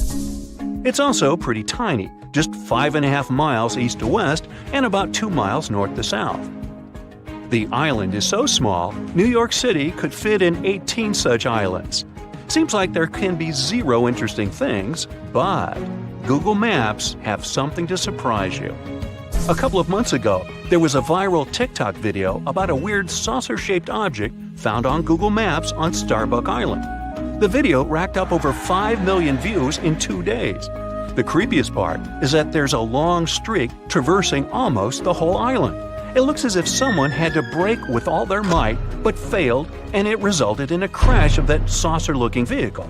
Could that be another possible proof that we aren't alone in the universe, and someone tried to visit us and couldn't drive very well? All these speculations are blood-chilling, and the users believe no one knew the true story behind those traces and the saucer. Little did they know that back in 2009, a group of explorers visited the deserted island. They made a couple of videos that were uploaded to the net. Thing is, the island didn't used to be that deserted. In the 19th century, Starbuck Island was used for guano mining. A tiny clarification here. Guano is bird and bat droppings. Yeah, droppings mining doesn't sound quite convincing, but guano is rich in phosphates, and phosphates have a lot of uses and can be used as fertilizers. So, since there were some people on that island, they had to construct a sort of temporary settlement, which they did. Now, back to Google Maps. Do you see that angle? Right. The satellite picture can be compared to the pictures and videos made in 2009 by the explorers. Another point proving that this weird object has a terrestrial origin is that there are some trees on the island, which is bizarre. These trees aren't native to coral limestone terrain, and they were definitely planted by people. Mystery solved. The saucer-shaped object is not an extraterrestrial vehicle, but what remains from a settlement. And the traces stretched out across the island? Who knows? But it's definitely nothing out of this world. Another TikTok user claimed they saw zombies on Google Maps. Let's see if this one is true. First off, the video scared over 1 million people who watched it. This TikTok starts with a view from afar, and as the user zooms in, we understand we're in Finland. Then we see an inscription. Alright, I surrender. Finnish viewers, help me out here. The next thing we see is a low-quality Google Street View image, and that shot sends shivers down my spine. It looks like a mass gathering of people, but they don't look quite alive. The image looks foggy and bewildering. Are these real zombies? Sure thing they're not. First off, let's deal with the inscription. It translates to English as "a quiet people's facial artwork by this person." So, he is a Finnish dancer and choreographer and intended the silent people artwork to be part of his performance. But now it's an independent art piece. Fun fact, the silent people figures get changed twice a year, in the fall and at the beginning of the summer. They get all the clothes from donations. Bang! Another myth debunked. Right side 2, TikTok myths 0. Right, now take a look at that pic. Anything weird you've noticed? Right, it's a 3-legged girl. The satellite picture was taken in Croatia, but there's nothing to worry about. These are nothing but Google Maps issues. Thing is, the technology used for Google Maps purposes has a curious algorithm. Each object gets photographed several times, and then the resulting photos are stitched together to achieve the most accurate image. In most cases, it works, but sometimes it seems like the technology tries too hard, and it results in extra details and sometimes extra limbs people have in the photo. And if we're going to have a 3-legged race, then I'd bet on her. There's nothing that can escape the all-seeing satellite eye, right? On September 20th, 2022, a TikTok user posted a video about a plane found underwater on Google Earth app. The plane was found off the coast of Crooked Island in the Bahamas, not far away from Colonel Hill Airport. Now, let's see if that's true. The first thing we should keep in mind is that even Google Earth Help themselves admit the fact that the pic found in the app may be the result of several photos, either satellite or aerial, taken on different days and even in different months. The result of stitching might sometimes be a bit unpredictable. Remember the 3-legged girl? How could we forget? So, as you may have already guessed, this photo is nothing but stitching. The area with that plane was photographed multiple times in 2004 and 2005, then it was photographed 8 times in 2015 and a couple of times later. The most probable reason for this photo being on Google Earth is that these are the 2015 shots combined together. They say the reticulated python is the largest snake in the world and can reach a whopping 20 feet in length. There's a record of one such python found in 1912 that reached 32 feet in length. However, users found an even more staggering snake on Google Earth. On March 24, 2022, another mind-blowing video was posted on TikTok. The video got over 200,000 likes. Imagine the views! This time, the user claimed that a mega-skeleton of the extinct Titanoboa was found on Google Maps somewhere in France. It was hard to judge from the image, but the skeleton was estimated to be about 100 feet long and could have certainly been the longest snake that ever existed, if the snakes had had such a skeleton in reality. So it's the number one reason why this one is not a snake. You see, snakes have somewhat thinner ribs, and the skeleton in the picture looks way more massive. Another curious thing about this skeleton is that it turned out to be made of steel. See what I'm driving at? It's not a real skeleton, but a stunning 425-foot-long art installation. It's called this French name, which means ocean snake in French. The installation was created by a Chinese artist, Wang Yongping, and it's free to visit. The cool thing about this installation is that it only appears with tides, so it looks like a real archaeological excavation. Well, the artist made a monkey out of millions of users. If you ever travel to France, you can go check this extraordinary piece of art. It's located in this place, not far away from that place. Sometimes, Google Maps shows something that never existed. Meet Sandy Island. For a long time, it was believed to be located near New Caledonia in the eastern Coral Sea. It all started when Captain James Cook included it in the charts back in 1774. He never visited it, but it was later included in several more charts as a precaution against reefs. At the time, it was standard practice. Plus, the area was, and is still, swarming with pumice sea rats. These are the masses left after an underwater volcanic eruption, so such a precaution was a necessity. This way, the island stayed in the charts until 1974. A flying recognition campaign claimed there was a lack of appearance of that island, and Sandy Island was deleted from the charts. Google Maps appeared back in 2005, and the island, surprisingly, was there, even though it had been previously undiscovered. It got removed from Google Maps only in November of 2012. Now, there is nothing but black pixels, but there used to be a darkened sea area. Today, some specialists believe the whole situation with the island was just a copyright trap, which was a popular practice among cartographers back in the day. Those traps help cartographers protect their intellectual property. So, have you ever seen anything weird on Google Maps? You decide to go out for a morning jog for the first time in your life. You put on your headphones and get ready for something hard and unpleasant. But as soon as you go outside, you feel an extraordinary lightness. At first, you enjoy it and speed up, but then you realize that something's wrong. You're running too fast and too easily. You feel like you've just taken off a heavy backpack that you've been carrying all your life. You're so fast, you think you must have a superpower now. But you notice another athlete running as quickly as you. You notice a puddle ahead of you and jump over it. You jumped so far and so high, it feels physically impossible. You fall to the ground, shocked. Then you notice there are no scratches on your body, and the ground feels lighter. You stop the music in your headphones and turn on the radio. All the news reports say the gravity on the entire planet has decreased by half. Thanks to gravity, we stand on the ground and don't fly away into the sky. This power allows our planet to revolve around the sun and the moon to revolve around us. Heavy things seem heavy because of gravity. And now, something has happened to the Earth's core, and the mass of our planet has decreased. This is the reason for the change in gravity. People happily run out of their houses and jump twice as high and further than they used to. Any objects seem twice as light to you. Your body has become lighter. so you can easily stand on your hands. But still, you don't feel like a superhero.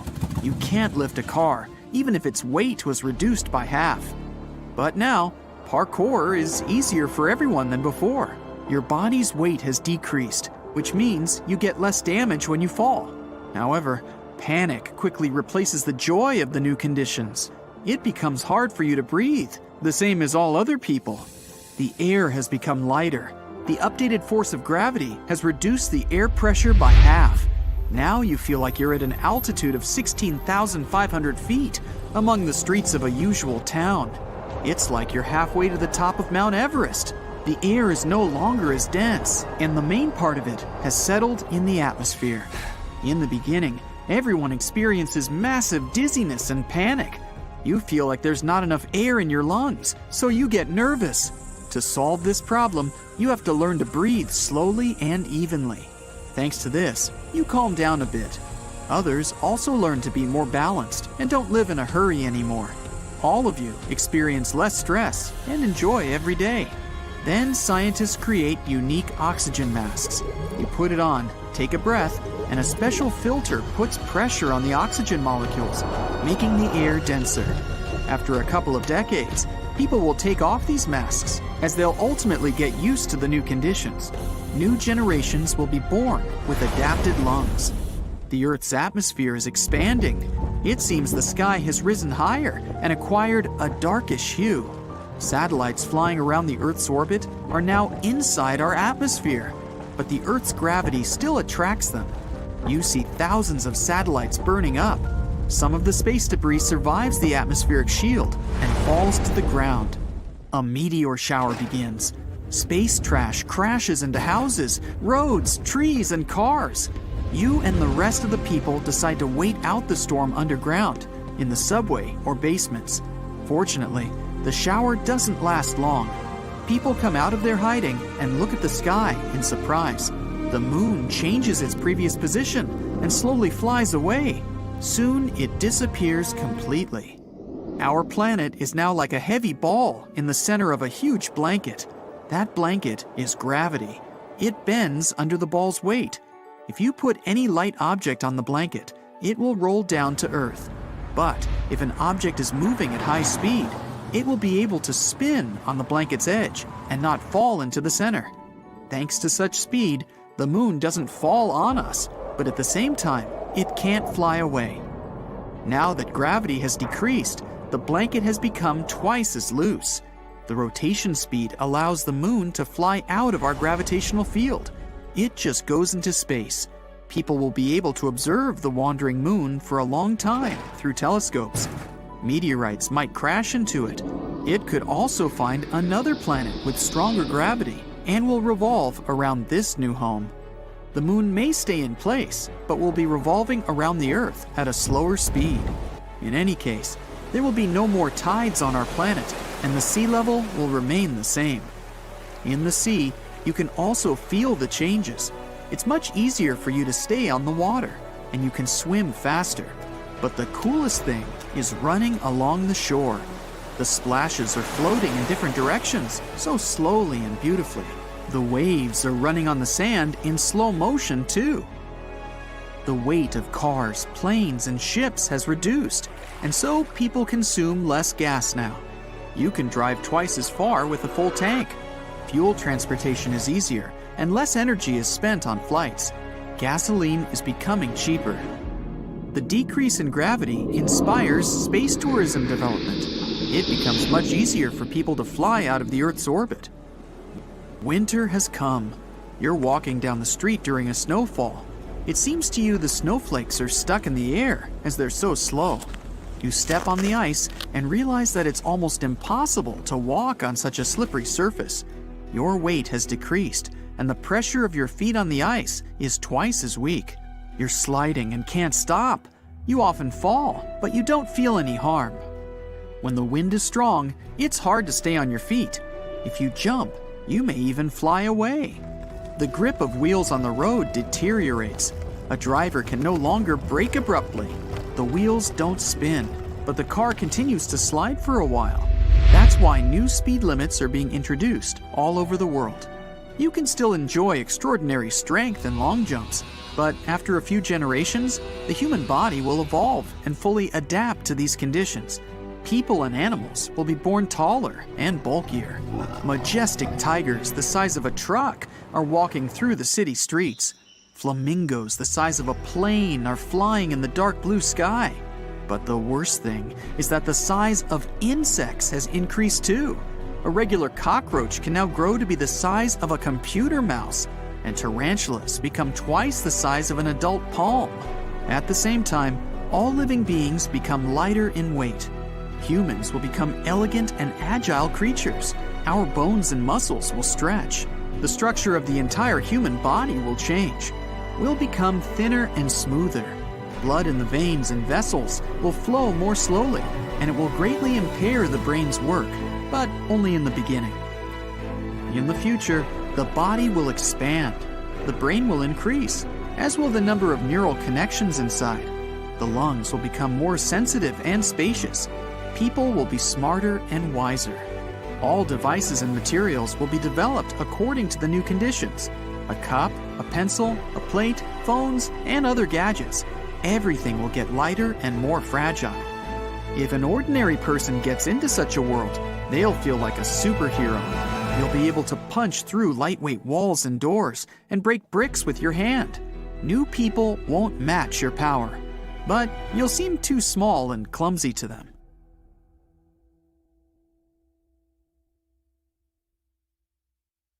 Meet Costello. He's a Brazilian reef octopus. But Costello isn't a regular octopus. While watching him, scientists began to suspect that he might be experiencing nightmares. When he was sleeping, he was changing colors, making some wild movements, expelling water, and even releasing ink. They decided to study Costello for a while. His behavior during sleep resembled stress and fear. The study showed that he might see vivid dreams, which are, at times, spooky. Well, as just one octopus, these cute underwater creatures are known for their intelligence and sometimes human-like behavior, so it's entirely possible that they see dreams just like we do. In Costello's case, he might be haunted by memories of tough times off the coast of the Florida Keys.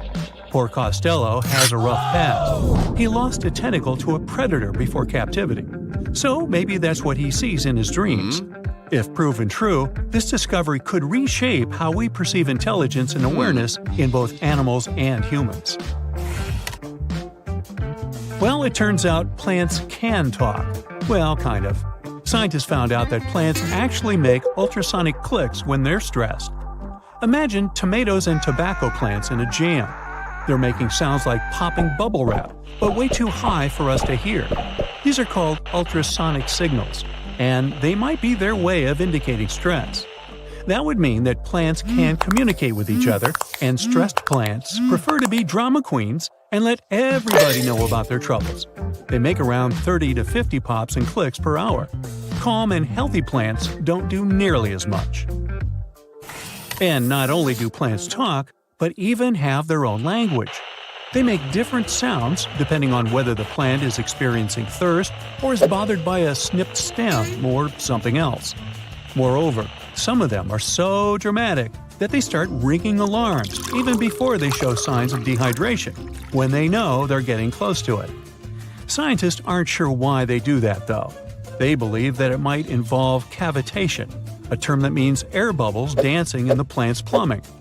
Plants that sing these symphonies include corn, wheat, grapes, and even cacti. That is quite a big discovery in agriculture. We could use it to check if our crops are thirsty and stuff like that. So now we'll be eavesdropping on plants and deciphering their secret language. Okay, time for some universal news. Recent studies are shaking up what we thought we knew about the universe's age. Our findings during the last decades showed that the universe must be around 13.7 billion years old. However, a new study shows that it might be almost twice as old, up to 26.7 billion years. Keep in mind that it's not proven, so for now, the official number stays the same. Scientists were using the time since the Big Bang and studying ancient stars to measure the universe's age. But some stars were playing hard to get, looking older than the universe itself. For example, the ancient star Methuselah, which is estimated to be around 14 billion years old, which would be older than our universe. Also, the James Webb Space Telescope caught galaxies looking super mature just a few 100 million years after the Big Bang. All this poses some hard puzzles for astronomers. But this new hypothesis combines the expanding universe theory with something called the tired light theory. It suggests that light loses energy as it zips across cosmic distances. Combine this with the expanding universe theory, and bam! As the universe expands, the light loses energy, so we simply can't see all the super ancient stars that are very far away from us, which is why we could make a mistake in calculating our universe's age. The new model also pushes back when galaxies started forming. It suggests that those early galaxies spotted by the Webb telescope took way longer to form than we originally thought. This study is a serious shakeup in the scientific community. If we made such a huge mistake in calculations, we'd have to rethink the very fundamental astrophysics principles. That would be a giant leap, and we'd have to make a huge makeover of almost everything. Which is why we need to be very cautious about it. So while scientists test this new theory, we just have to wait for the results. Now, these aren't the only space news. The new AI technology is already being actively used for scientific research. This time, AI is helping us to look for signs of extraterrestrial life. Researchers in SETI created machine learning algorithms that would help us sift through the cosmic noise faster and more efficiently. When you point a radio telescope at the stars, it's like turning into a celestial radio station that's full of different signals. We catch everything from pulsars to radio galaxies and earthly interference. Obviously, it would be pretty hard to identify a potential signal from extraterrestrials in all this mess. For over 60 years, scientists had to do all this manually. It was a daunting task to scan the skies and explore countless stars and radio frequencies. But now, AI came to help. The algorithms are trained to recognize and distinguish known interference patterns, like those from mobile phones and electronic devices, amidst the cosmic data. They spot anything deviating from known patterns, the potential needle in the haystack. And we've already had some breakthroughs here. The astronomers caught 8 signals that didn't fit known patterns. While not confirmed as extraterrestrial life, they show that there's a great potential for future research. Going back to animals, this time we're visiting prehistoric Earth. Imagine turtles so massive they make today's turtles look like tiny toys.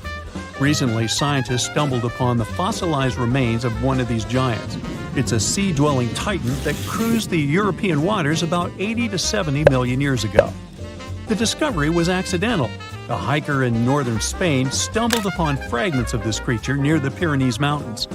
This turtle was roughly the size of a rhino, around 30 feet in length. Just to give you an idea, this creature would be about the size of an average car. It shows that extreme sizes were more common before an extinction event. The turtles we know now, of smaller, still substantial sizes, dominated afterward. But the ancient oceans were filled with giant turtles munching on mollusks and jellyfish. This discovery also challenges the idea that gigantic turtles were exclusive to North America. The existence of this turtle proves that these colossal reptiles were hanging out in European waters too. So this might be just the tip of an iceberg, and you'll want to steer around that one too. And finally, NASA's James Webb Space Telescope has made a great discovery. It detected a crucial carbon compound in space. It's called methycation, and this tiny molecule, even if it might seem insignificant, could help us unlock the secrets of interstellar organic chemistry. Carbon is incredibly important. Carbon molecules are building blocks that construct everything from stars to planets to, well, us. It's the key ingredient for life, and scientists are eager to understand how it shaped our existence on Earth, and if it could do the same elsewhere in the universe. And methycation plays a very important role in the creation of complex carbon-based molecules. That's why it's very cool that we discovered methycation, even if it's very far away. NASA scientists found it in a young star system. This system is chilling about 1,350 light-years away from us, in the Orion Nebula.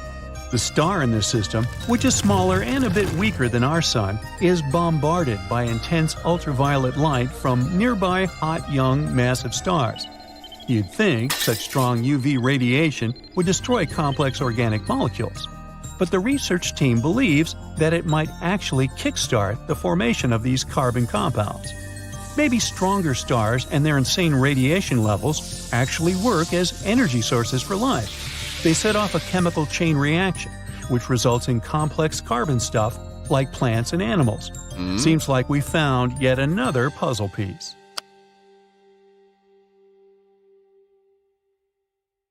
The desert welcomes you with challenging conditions of abandoned environments and extreme temperatures.